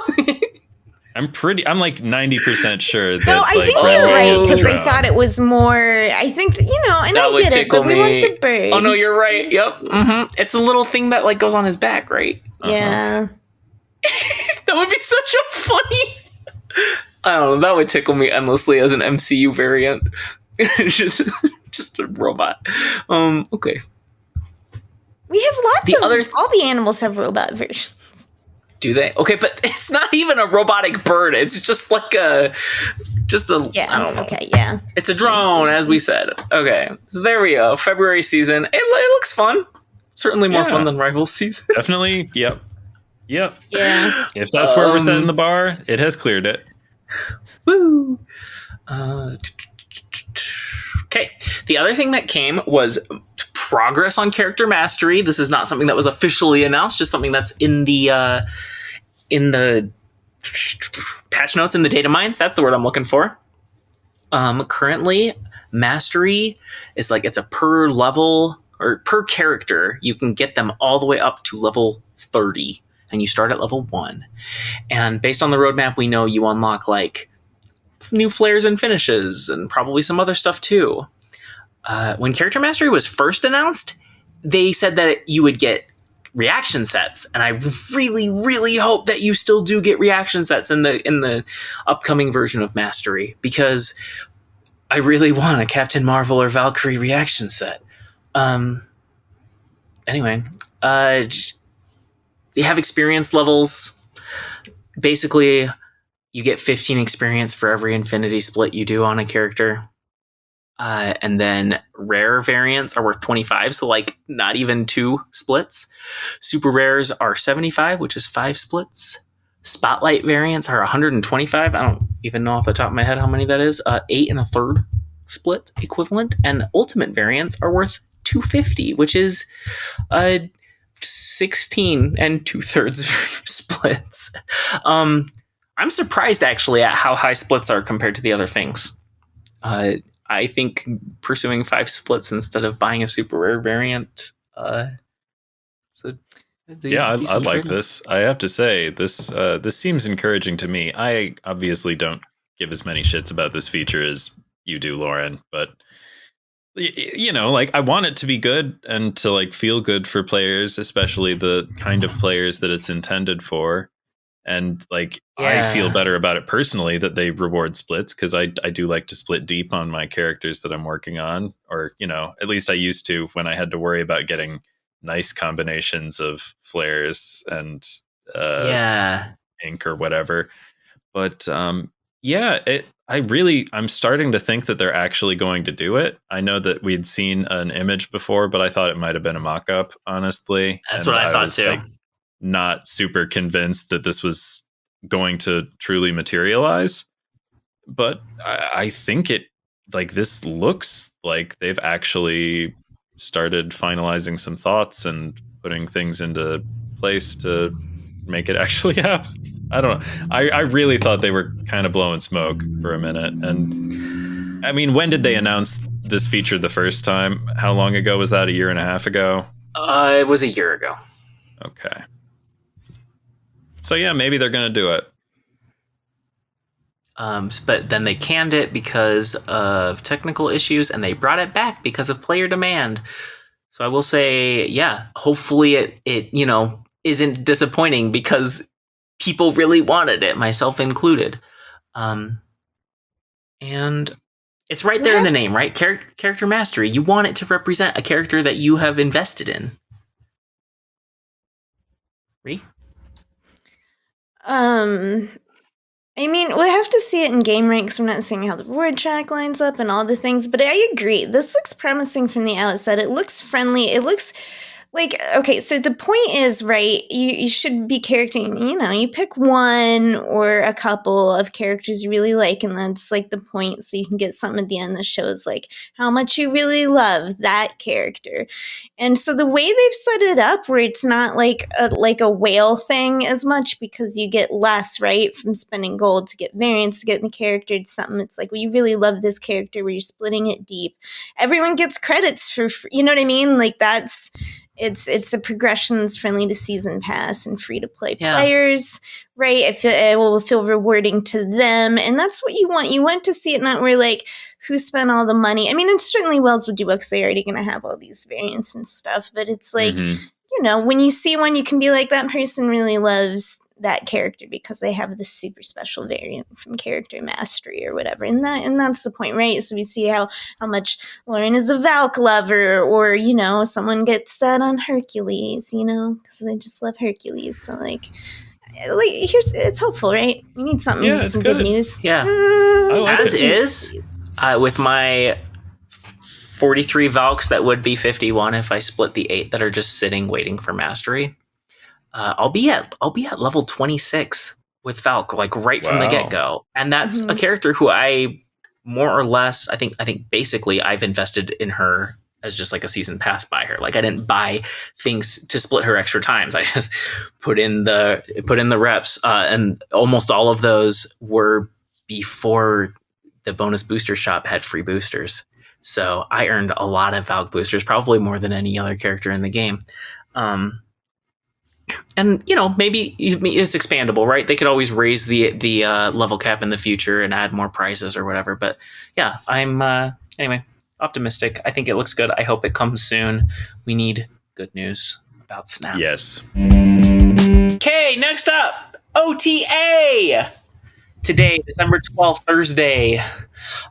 First up, the headliner, the important change, or at least the one that people are making the most noise about. Arishem, still a 7/7, but now reads game start. The keyword that Arishem is the first one to receive. Shuffle 12 new cards into your deck. On turn 3, get +1 max energy. This is 3 changes right He gets 12 yes instead of 15. Mm-hmm. They are all new cards. New cards. No duplicates. You're not going to get double Shang anymore or double Goliath. And 2 turns of not having the +1 energy. Yes. I found that the 3 changes all at once makes this really hard to evaluate, just for me personally. I'm like, I have no idea if this is better, worse, side grade. No, I feel like it's worse. I think it's definitely worse because, like, the second copy you might have of one of your tech cards really does make a big difference. But also, maybe not as big a difference as people feel like it does, but, like, also a the big extra difference. energy is huge. I feel like the loss of that is big because they already said, like, they didn't have a problem with the cube rate or the win rate of Arishem. The stats did not make it a problem deck. People just chose to play it anyway, regardless of the stats. I mean, and they've said this about Hell in the past. So the nerf is to make people people play it less. Well, they're like, we're trying to fix what's they did annoying say that it's about in it. the competitive range, but, like, not that it was, like, in the problematic range. Yeah, that's what I'm saying. It sounds like they're not saying this. They're not saying we don't know why people insist on playing this bad deck. They're saying, like, this is just a normal good deck, and people like to play it too much. The play rate is too high. Things that don't happen anymore. You don't play Loki on turn 1 anymore now with this change. That's true. You don't play Agent Coulson on turn 2 anymore with this change. Yeah, it's a big change. And it's interesting because, like, turn 1 having 1 extra energy, it's 100% more energy, right? Like, yeah, I think that makes a big difference. And then there's also the factor of, like, having 2 energy makes it easier to spend any energy, right? Yep. You can play a 1-cost card or a 2-cost card, right? The one if you only have 2s in your hand, you play nothing. You're spending 0 energy instead of spending 2. So one thing I like about this that, like, isn't necessarily, like, it's more powerful or less powerful now, but, like, one thing I like now about this version of Arishem is that it does invite you to play King its-rie. Because there will be that first turn when you have 1 energy and you need it really helps you. And now I think its-rie makes the deck. I think he's one of the 12 cards now. That's really exciting for him. That's good for the game. I'm psyched on that part alone. Yeah, I know a lot of players, especially, in the, like, semi-competitive or the core community, don't like this card. It's very hard to play against. It kind of invalidates the knowing the meta and reading their deck and snapping and retreating, like that element of the game. But there's also a big portion of the community. I think it leans more casual, but there's certainly competitive players too. Certainly Rie is among those who like playing Arishem. An enjoyer. Yeah, I think it's a very fun card to play. And I think the new cards serves both groups. Because, the players who want, especially the lower collection players who want to see a bunch of cards and play with cards they don't have and have some variety. You get even more variety if you're not getting duplicates, right? Yeah, okay, you say that, but I still am like, the things I could do on turn 1 and 2 were some of my favorite things about the game. Last time forever. Yeah, but you still get, like, those big later turns.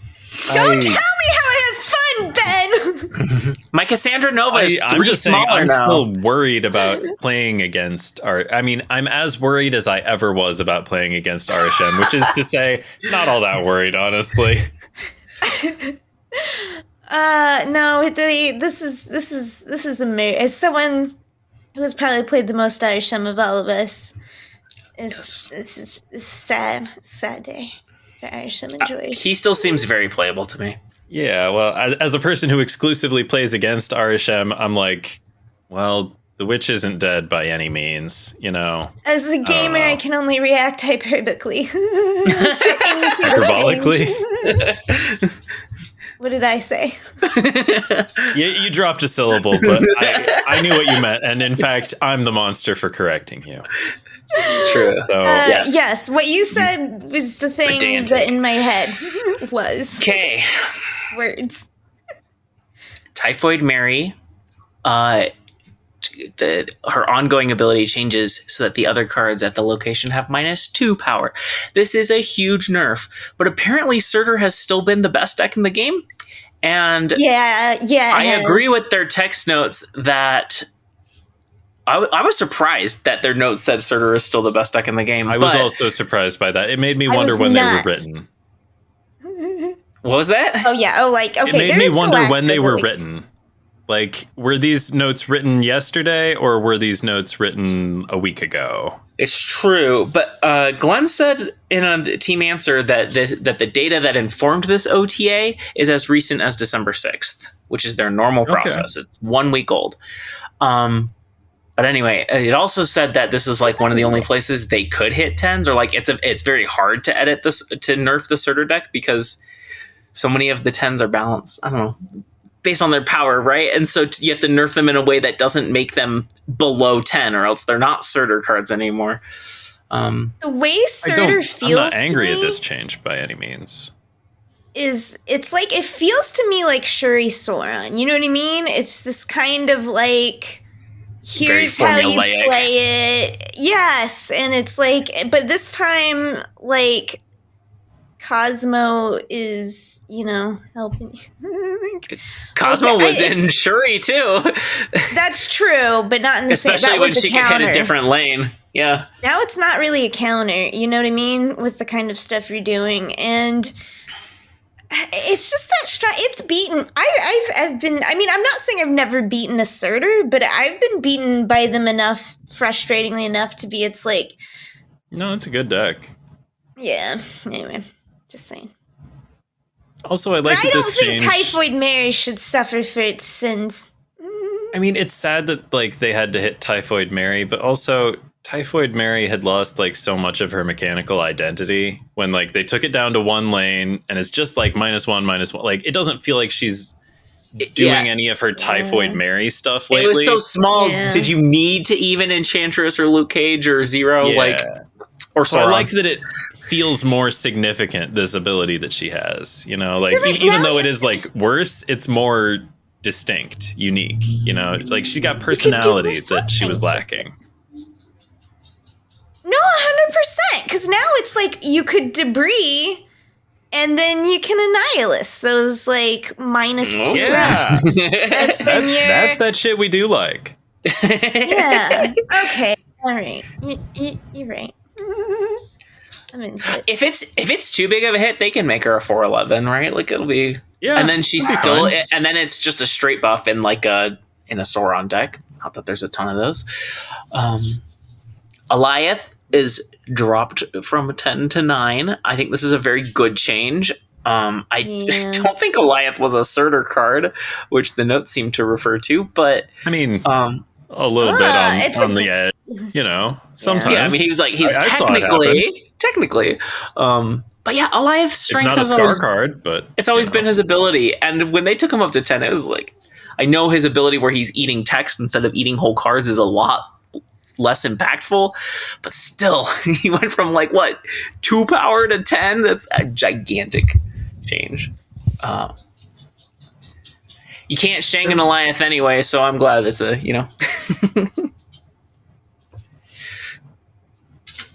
Yes. There was something in the rationale for the Alioth change. Let me see if I can grab that. I took a screenshot of it, and I wasn't sure how I felt about it. Their rationale for the Alioth change was, similarly, Alioth is unnecessarily providing some extra tools to a strong Surtur strategy. We use Alioth as a fairly specific kind of tool, and churning its strength is one of the ways we can create fluctuation within the metagame. It doesn't need any special help to earn the right slots. So that second to last sentence there feels interesting to me. Oh. where they're intentionally just turning the they're meta? announcing that our intent is to keep fiddling with Eliath over and over again to create fluctuation in the metagame. And like, maybe they should mark those cards before people buy them. Like they should declare their intent to like, oh, we're gonna like wibble wobble this one around all the time. So like, just know that before you buy it. Because like, it sounds like that's their plan, that they never want to be done changing Eliath.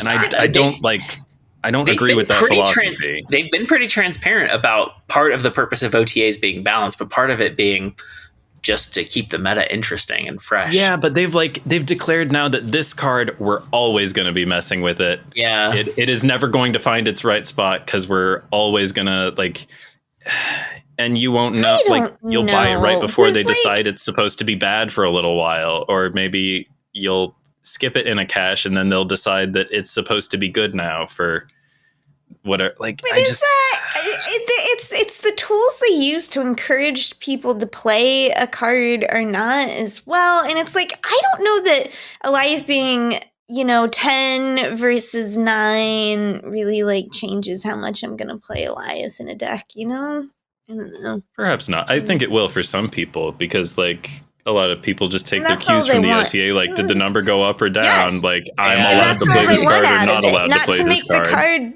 that much less good. There's always the psychological effect. I don't know. Yeah, like I'm not saying you're never allowed to like change a card that you've changed before, but like I think it sucks that they're like declaring that this card will be forever shifting and like you don't know whether or not you want to own it. It's like almost like a giant nebulous purple cloud. Are we trying to give them points for flavor on this one? It's a flavor. It's flavor that Eliath is. I don't know. Wibbly wobbly. So you're saying that this design philosophy choice, this is top down. No, I 0% think that, to be honest. Yeah, it would be nice though. It would. It was a generous interpretation for sure.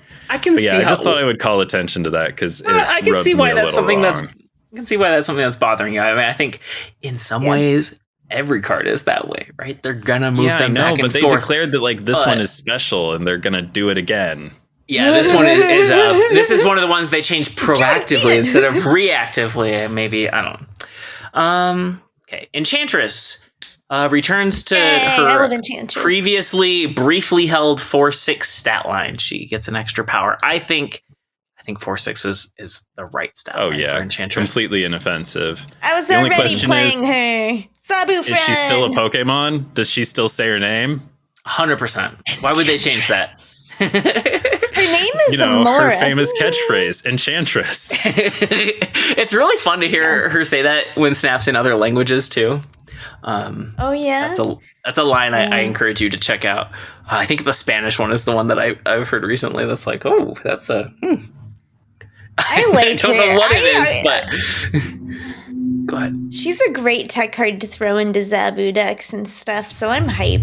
Like, yes, I have a great split. I'll play Enchantress all day. Okay, especially with all these gore things running around.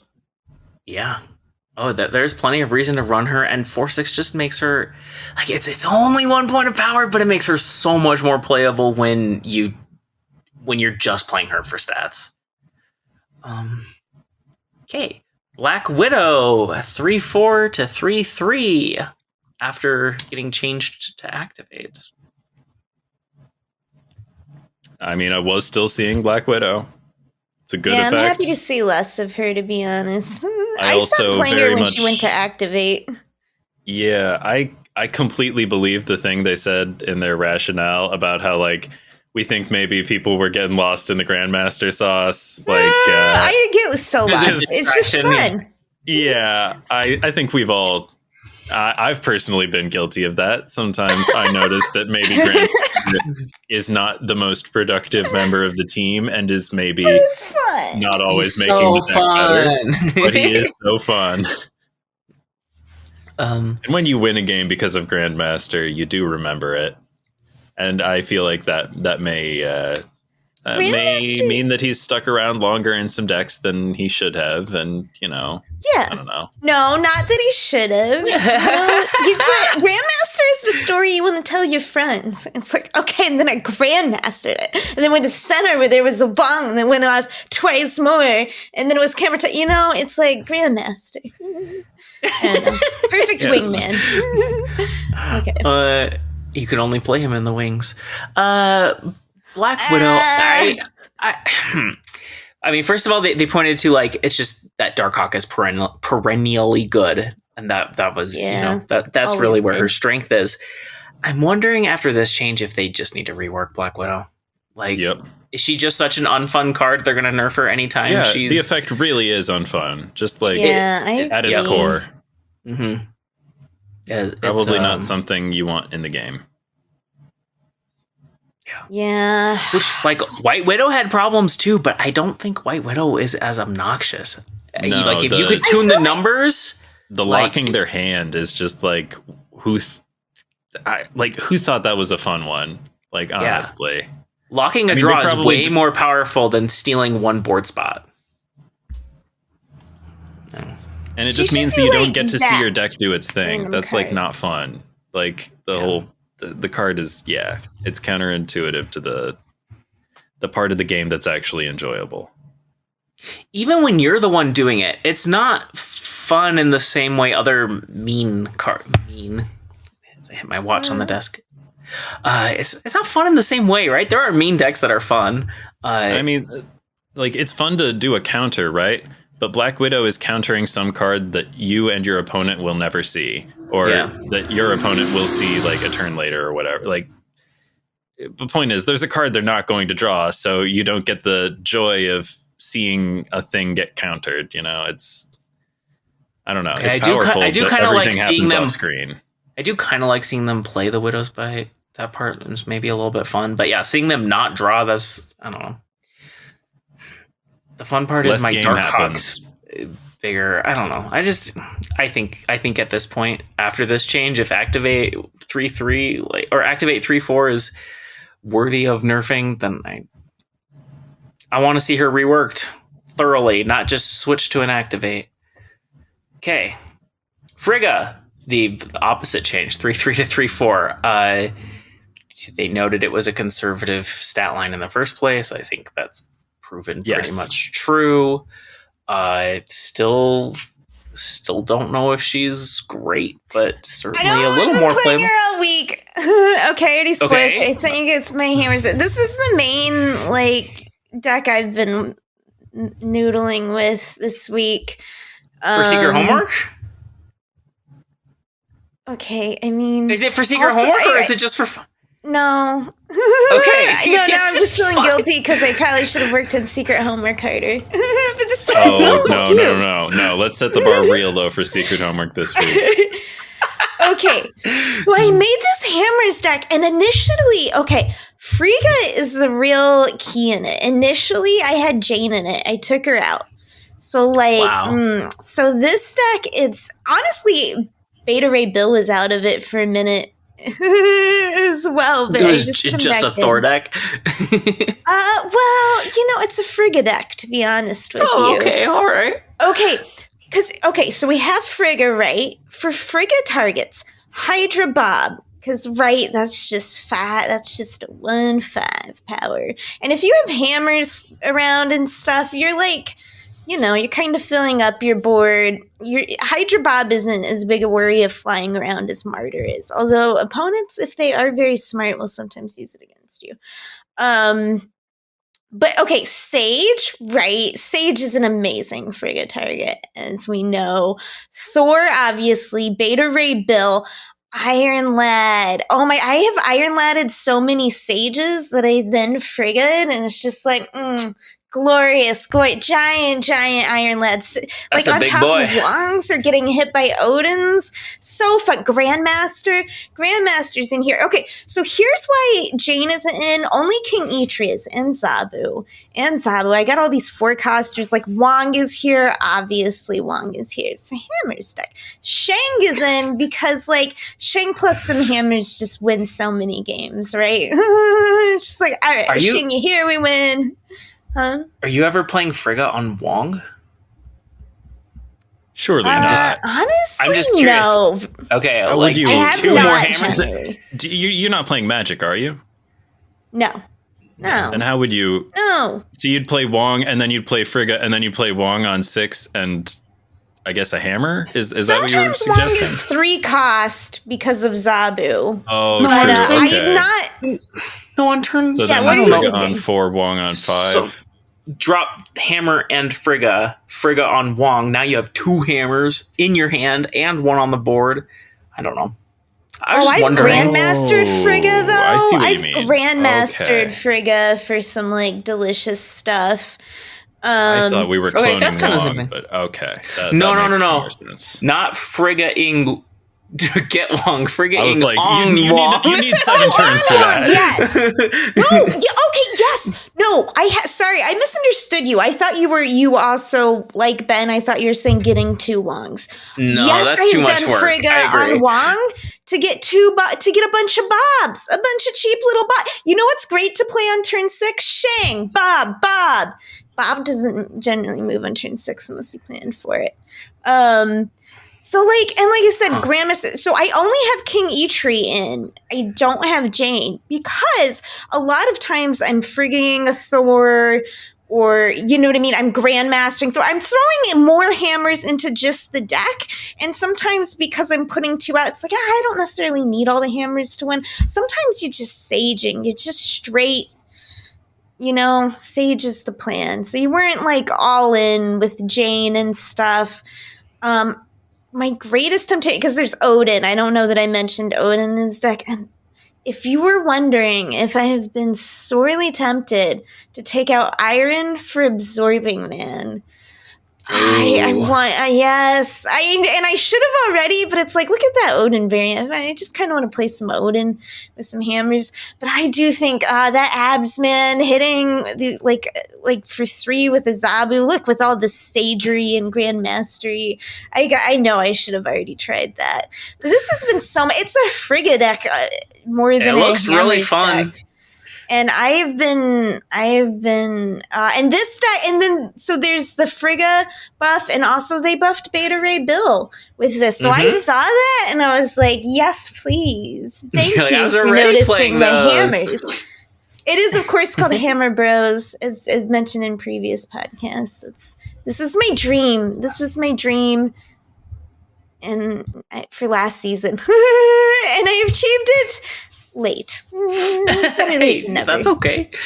All right. Okay. Sorry. This was the deck I really kind of played with. Yeah. After Infinite. I definitely haven't played with Frigga as much as I would like to. Gosh, I don't know. so fun. I've really just been Pop yourself struggling with some deck building lately. Hydrobabs. Yeah, it'll come up when we talk about secret homework, but I just in general have been struggling with deck building lately. Sage is just fun. Anytime you just always want to be duplicating Sage, tossing her around, reactivating her, Odining her. All Just, the Grandmasters things, yeah. Yeah, I get lost in the Grandmaster sauce for sure. Okay. Shuri, 4-1 to 4-3. If you're gonna buff a Shuri deck, I think this is a weird place to do it. Yeah. I kind of like it. I confess, I've always been somewhat off-put by this notion that I'm gonna play a 4-1 and lock myself into like the most predictable play line ever. And I'm like, no. And a 4-3 is not like, you know, we're not calling it great tempo, but you know, She ties a Shang. it's better. You know, I mean, That's a like lot it's not better yeah. with Ravonna, but like, yeah, it like to take up an entire spot and to only contribute 1 power, it's rough. it's rough. That's why I don't like Bast or Spider Ham. I'm just like, that's a spot on my board that's a 1 power spot. You know, you only get 4 of those at each location. Yeah. Space Throne, just the one. Yeah. And I guess this is a way to flexibly give basically, I mean, after the doubling, it's like a 1 power buff to any card you're going to play after Shuri. It's 2 more power. But it's you're locking all that power into the same lane. And I don't know. It just seems, unless you're playing like Vision, which is a Shuri card, but that is a Shuri card. It's true. I don't know. I don't know. I was trying to be positive. I'm not going to play this card. No. I'm not a fan. Okay, here's the thing. So the best thing that can be said now is that when they shang the card, you know, unless you had an armor down, you tie the shang. They need to have something else in the lane too. But here's the thing. So I just mentioned earlier how to put in Penny Parker. I took out Shuri. Was the card I took was the cut I decided was the least important card in that deck to replace with her. And the whole point of Shuri in that deck was that she was going to die anyway because I was pairing her with like a Tuma or Lady Deathstrike or, well, I mean, Destroyer would spare her. She's good with robots. But like, you know, like most of the time she wasn't there to survive anyway. So the 3 energies, like 2 extra on null, I guess. Anyway, that's what I think about it. Yeah, I can see where you're coming from, Ben, as it's a positive, but I guess my underlying point is I don't think it's enough. It's not enough to make Shuri Sauron a thing. I mean, you said you weren't going to play her. I'm fine with it not being a thing. It's an annoying deck. Yeah. I don't like playing against it. It is a really hard deck to play against if you don't have the tech. Okay. Lockjaw, 4/4 to 4/5. I'm kind of surprised to see it, but I think it's a good change. I haven't seen hardly any Lockjaw around. Yep. I haven't played him since he went to 4. Not at all. Yeah, he's so hard to play at 4. Honestly, I was today years old when I learned that Lockjaw is uncapped again. I guess that was his last change. Completely passed me by. I'm not a Lockjaw gamer. But yeah, I liked him in the old Thor Lockjaw Vision days, and he's not there. He was so fun in Quinjet Thanos, but that was forever ago. And definitely busted. I didn't have Thanos this time. Oh yeah, that was a time, wasn't it? Free Infinity Stones and then Space Stone let you move Lockjaw and do it all over again. That was a silly deck. Not a fan. I didn't even see the Cere-Bros change. I looked at this the Cere-Bros change is nuts. We're going to talk about it in just a second. Stormbreaker already mentioned goes 0/1 to 0/3. I think it's interesting that they put the power on the hammer instead of on Bill, but it's cool. Yeah. I think they could give Mjolnir a power too. Yeah, cool. I agree with that. And I kind of like the decision to juice the hammer instead of the Horsey Thor. I like it. Yeah, spread it out a little bit. Yeah, if you want and also, if we are in fact copying hammers, and it sounds like at least one of us is out here copying hammers sometimes. Oh, shit. It's cooler to copy, a hammer that has 3 power. That's what I think. Okay. So my thought was I'm going to like Den style. I'm doubtful Den is the one who innovated this, but Den style Thor decks where there's always a Valkyrie in there because you're Valking your hammers, and this like kind of eliminates the need for that. But yeah, frigging hammers is very cool. You're missing out with some Frigga play. I'm just saying. Oh, I am sure I am. She seemed like my type of card when I grabbed her, but I don't know. I missed playing Sage. I played her in a while. I'm glad you get to play her again. I've played her plenty because I played a lot of negative last month before Gore dropped. Cere-Bros goes from a 3/0 to a 2/0. This change is nutty to me. So? No, I don't see more Cere-Bros. It's still niche, yes. First of all, I don't know if first of all is the right word. Ravonna, though, now you can play Cere-Bros and Mystique for 3 energy on the last turn. That opens up, I think, a lot of Cere-Bros options. But I almost think 2/0 makes Cere-Bros splashable in some decks. Like, if you only are buffing 2 things, are you I mean, I know 2/4 is not the best stat line, but we play 2/4s. Right? Yeah, but okay, a only 2/6 then? How many things do you need to buff? Yeah, you do need to buff 3 things. Okay, 3 things. I think it's doable to do 3 things to the point where Cere-Bros... you also need it to sometimes be 4 or 5 things, is what I think. Okay. I think it always needs to be 3 things, and it needs to sometimes be 4 or 5 things. Okay, so we're never splashing Cere-Bro. He's just... Well, unless we can make that happen. Like, what if we're doing like a Surtur thing and like everything in the deck is 10 or whatever? Like, what if you are reliably getting 3 and sometimes 4 or 5 things? What if you're dumping giant Mysterios? You know, Cere-Bro, a C10. I don't know. See. Like, okay. I don't think these are real ideas that I'm spouting out here. My real opinion of this card is that no, 2/0 Cere-Bro is still bad and it doesn't make a difference. No. And Cere-Bro maybe needs to give +3 if we really want to like have this discussion. I think that'd be too strong. No. I think they would need to take it back to 3/0 if it were a +3. But this makes C2 so much better, which means a lot more people, or especially people who already loved Cere-Bro and just needed any excuse to go back to it from whatever trippy move shit they were playing around with.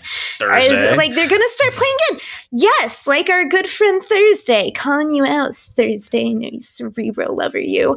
And True. And here's the thing about C2. It is one of the only decks in the game willingly and not begrudgingly playing Shadow King.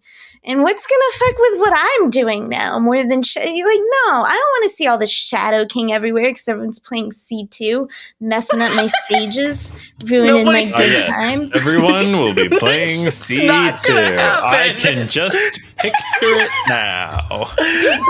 Someone big will put out some deck for C2 and be like, man, I did a crazy thing with it. And then I'm gonna see it everywhere. C2 and C3 have both been real before. We got Nostradamus over here. We got Cassandra just foretelling us.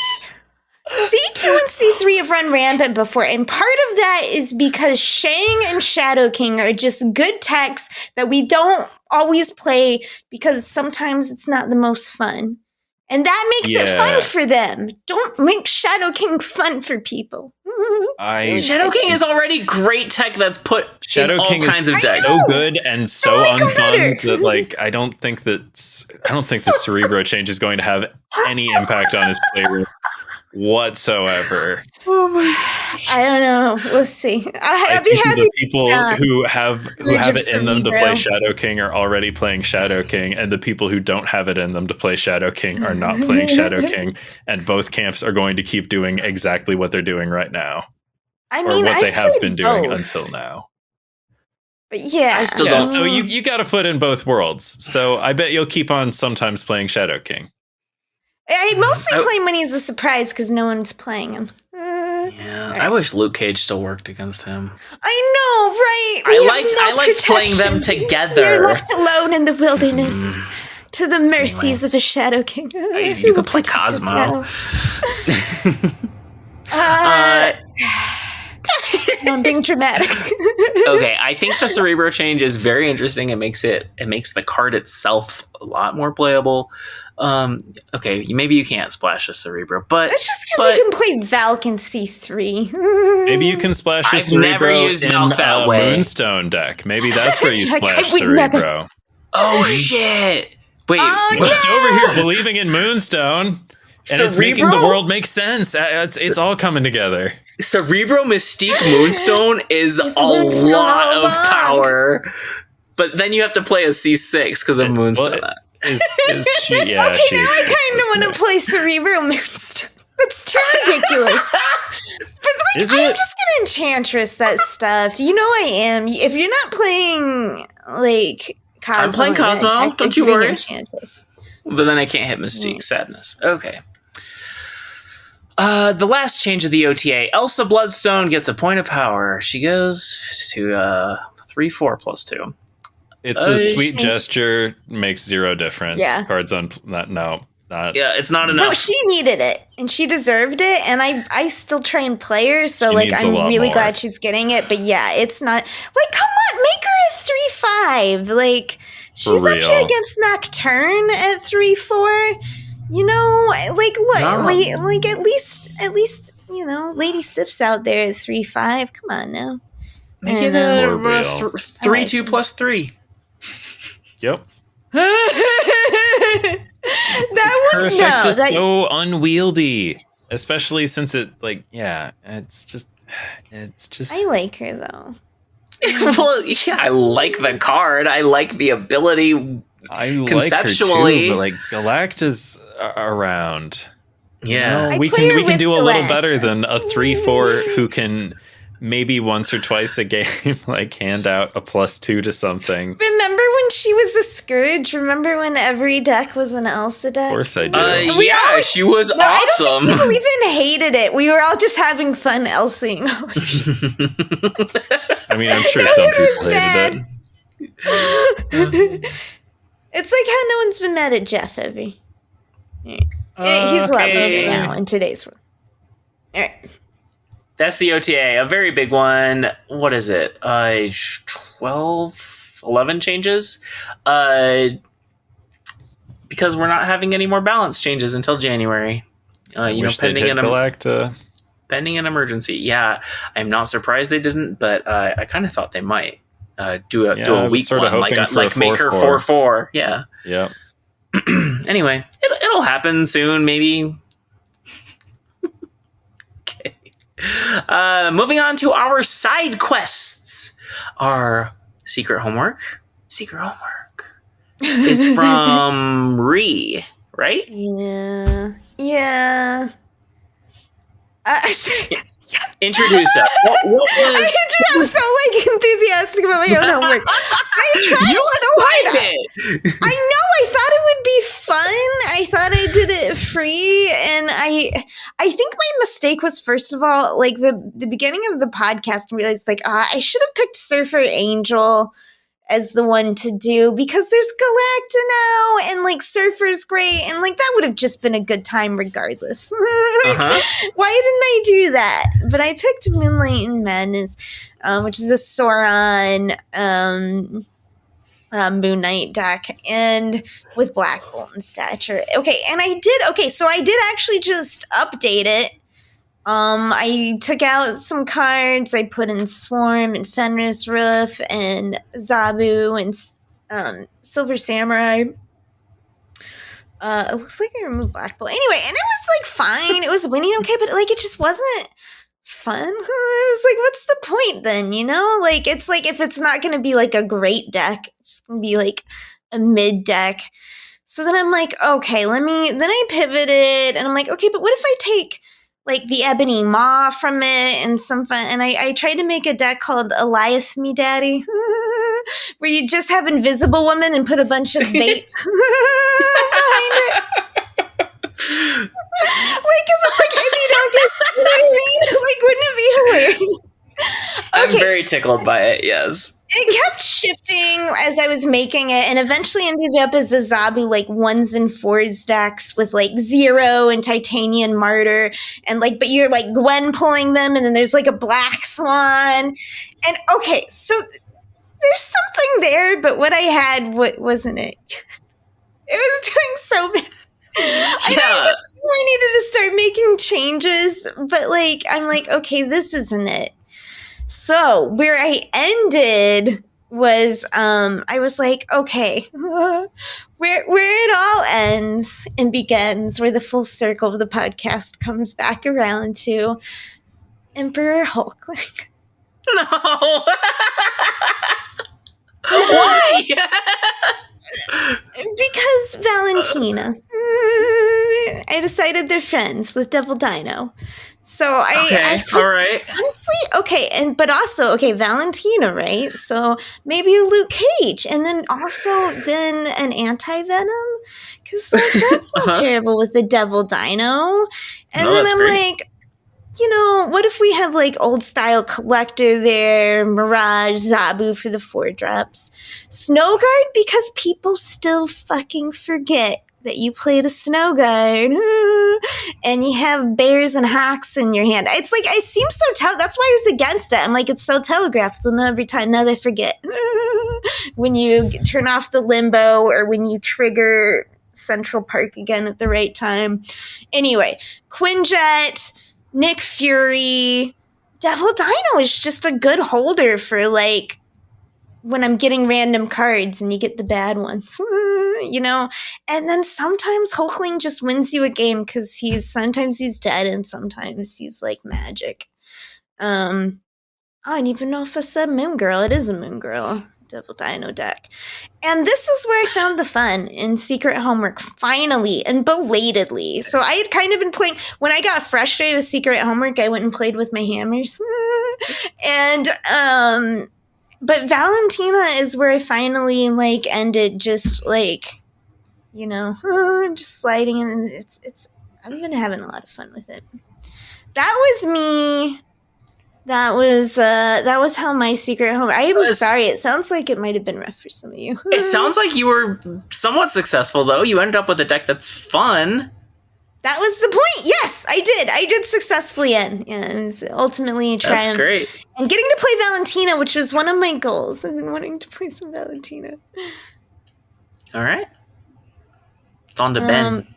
Yeah, mid Ben. Right. I hope it went better for you. I'm sorry. I thought it was part of the problem is that I'm always doing this Secret Homework like unbidden, like all the time.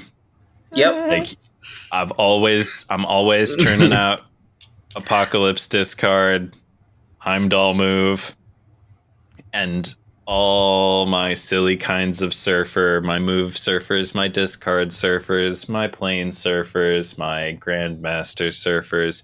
Sometimes it'll be surfer with werewolf in it. See, what I should have picked to do, I should have done a fresh Heimdall deck with werewolf in it. That's what I should have done. Haven't done one of those since Young Avengers season, because that was the deck that I used for #PodGoals the first time, was a beautiful Heimdall werewolf deck.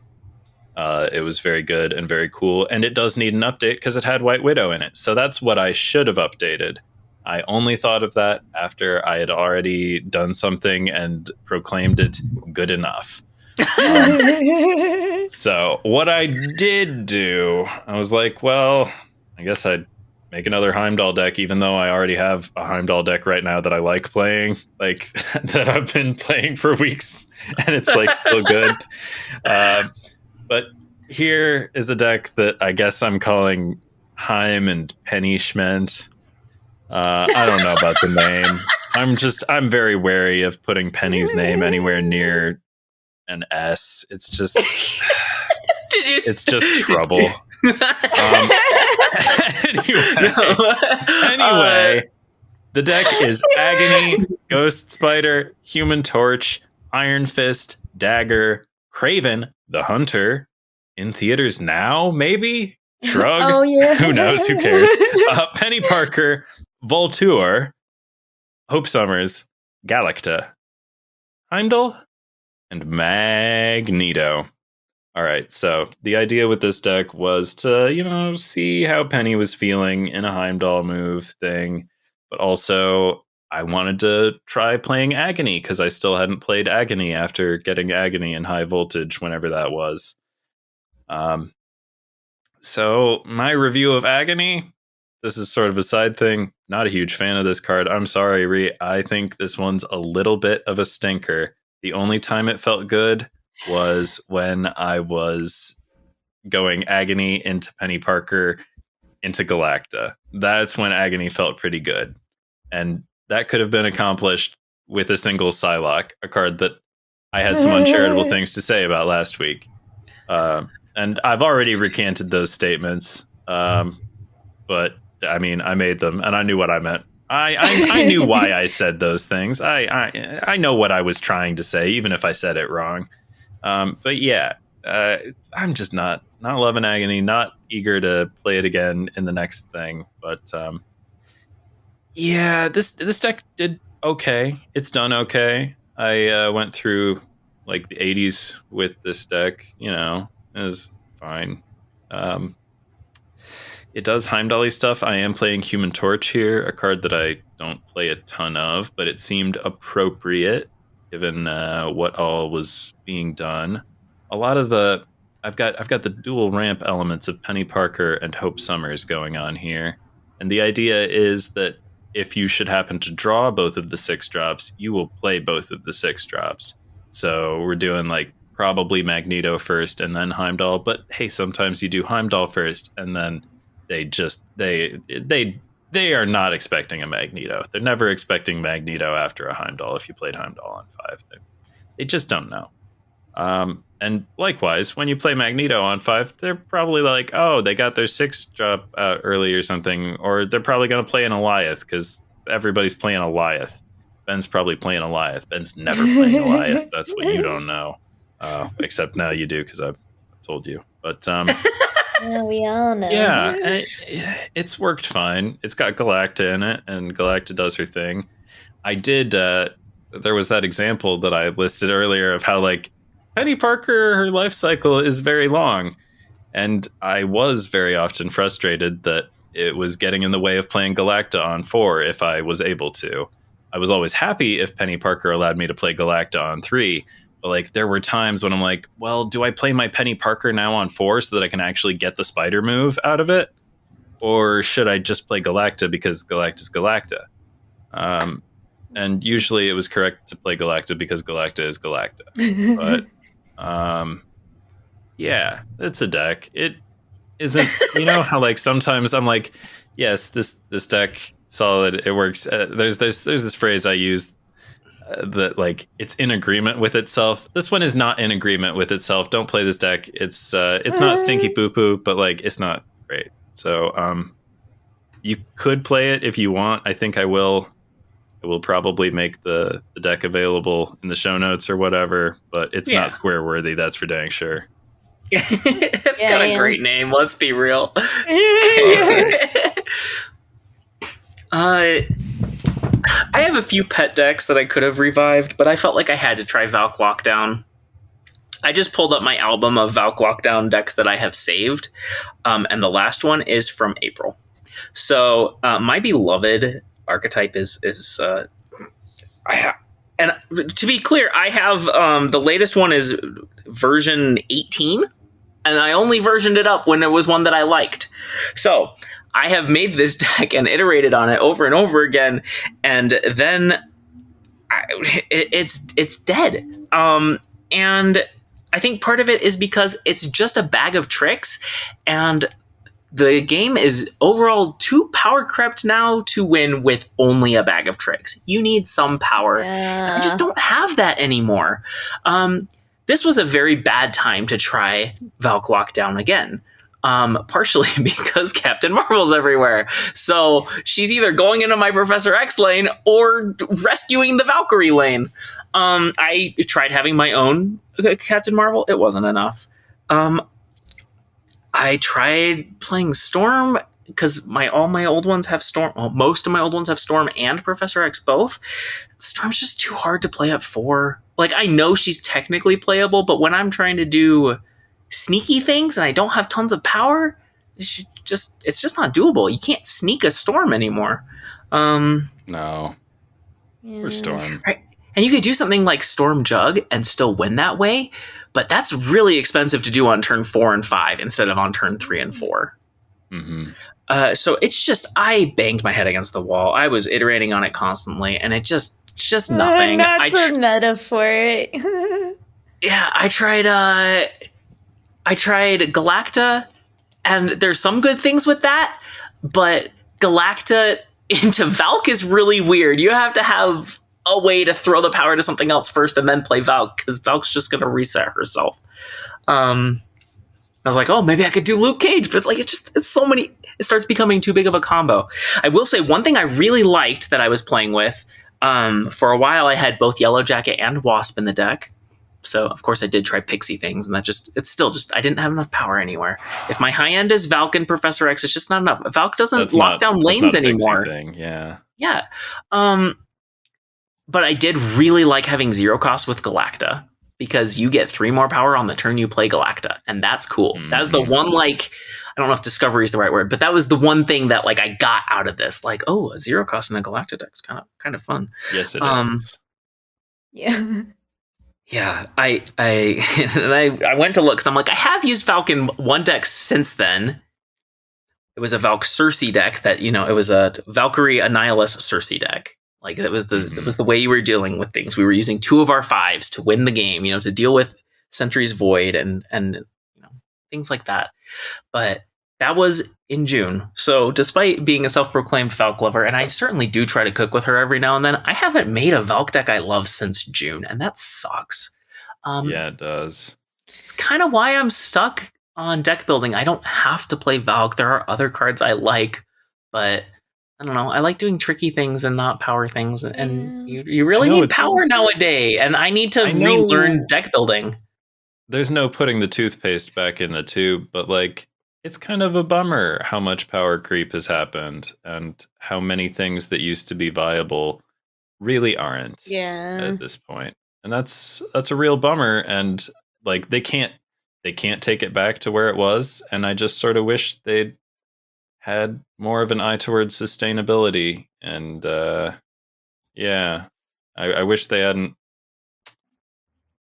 like, it seems like they've been burning the path behind them, you know, like, you can't go back. And I think they forged ahead a little too, I don't know what, I don't know how to characterize it. I don't want to be like uncharitable or anything, but yeah, I wish they hadn't power crept so hard so fast. That's what I think wish. we can all agree the best metas are the ones where there's a lot of diversity. And it reminds me of this, like, I don't know, change of mind I went through where, you know, it was one of I think it was a KM Best where he posts every now and then looking for hot takes on the game. And I posted that I don't think good card slop should ever be the best, or should ever be like good, because synergy should be better than just throwing together a bunch of good cards. And Scott Denham was like, he actually loves it when he was saying he loves it when good cards is good, because it means that tons of stuff is viable. And I think I have definitely, I don't know if in the moment I changed my mind, but since then I definitely have. Like, I like when good card slop is good because it means that you can make lots of stuff good. You know, you demand that the synergy decks have to do their synergy thing in order to be good cards, and that's how it should be. That should be the sweet spot that they're aiming for. And I don't know. I will deck build again, and it's a part of the game that I really love. Like, I'm self-proclaimed like 99%, you know, Johnny. I like expressing myself in the game through creative, or I get enjoyment out of the game when I'm expressing myself, and that's usually through deck building. And I still get that. I've gotten it since June, despite not making a deck that I love since then with Valkyrie. You know, I've done my silly Mysterio hand dump stuff, and I've done some cool clips. That's one of the ways that I get my Johnny-ness taken care of. But I definitely feel that I haven't, like, I don't know, climbed or hit infinite with like a deck that I've made that I've loved. I haven't done that in too long. I don't know. Maybe I'm going to personally challenge myself to do that next month or something, because I want to. I need to change my deck building approach. I need to stop playing Oops All Tricks, because it just is not good anymore. Yeah. So do you remember I had a miserable experience. You'll remember that part in Breaking Bad when Walter White, he's like, I don't know, he's parted ways with Jesse Pinkman for whatever reason, and then he like shows up on Jesse's driveway and he's like, we need to cook. And like, that's the vibe I'm getting from Lauren. Yeah, I need to. This is part of the reason why I do the clip hunting things. Like, I need to get the creativity out somewhere.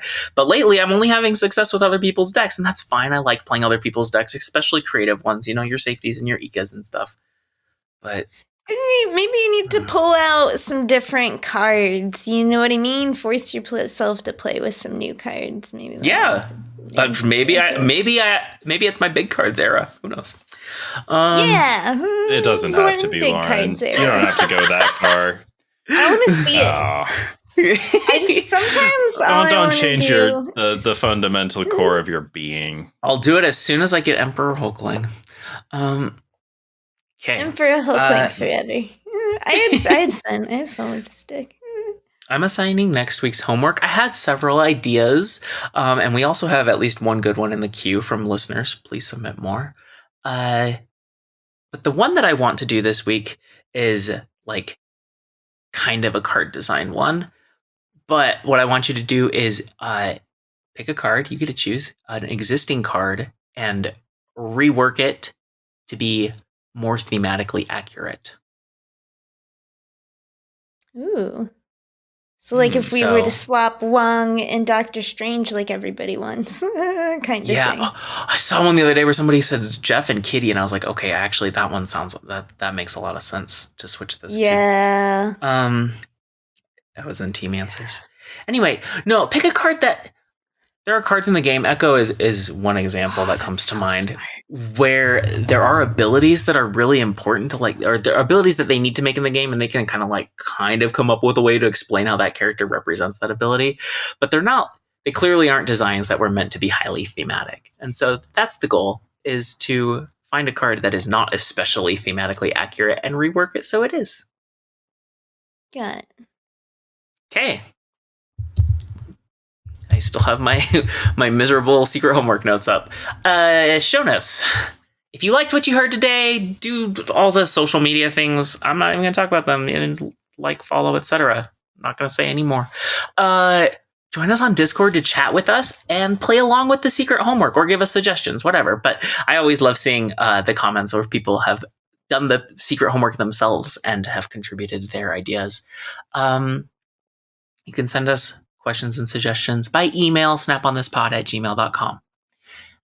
We are part of the Snap Judgments Network, where you can listen to great shows most days of the week. How Can She Snap on Sundays, Snap Decisions on Mondays and Tuesdays, our show on Fridays, and Snap Judgments on Saturdays. They're all great shows. There's a lot of variety. You should check one of them out if you haven't before. Do it. That's my assignment for you, is to try one you haven't before. So if you want to hang out with us next week, maybe next week we're going to play Title Tussle again, because this new patch did add new titles. I just thought this was going to be a long episode with a patch and an OTA. And hey, lo and behold, it was a long episode. But tune in next week. Same Snap time, same Snap channel. Yeah. Guitars. All true. It's so late and I work so early. I know. Okay, you should just cut our very beginning before we started banner and just use that for end banner. I feel like just no end banter. No end. That's fine if there's no end banter this time. Oh my god, it's gonna be so long. It's gonna be so long. It's not our longest. It's like 240. That is fine. Not where we should be setting the bar. Oh my goodness. When we started this, our goal was 75 minutes. Oh, we had a goal? Perhaps it still should. I didn't know we had a goal. Nobody It was like when we were talking about how intense we were going to be with this. We're like, it can vary week to week, but the target is 75 minutes-ish. Okay. Maybe that was just an arbitrary number I picked once upon a time.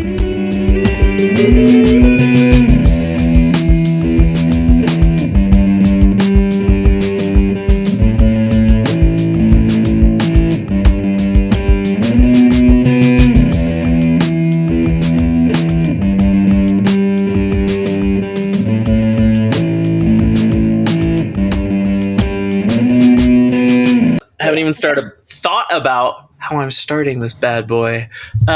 Just do some vocal emojis. Just invent that. It's a new form of podcasting. What?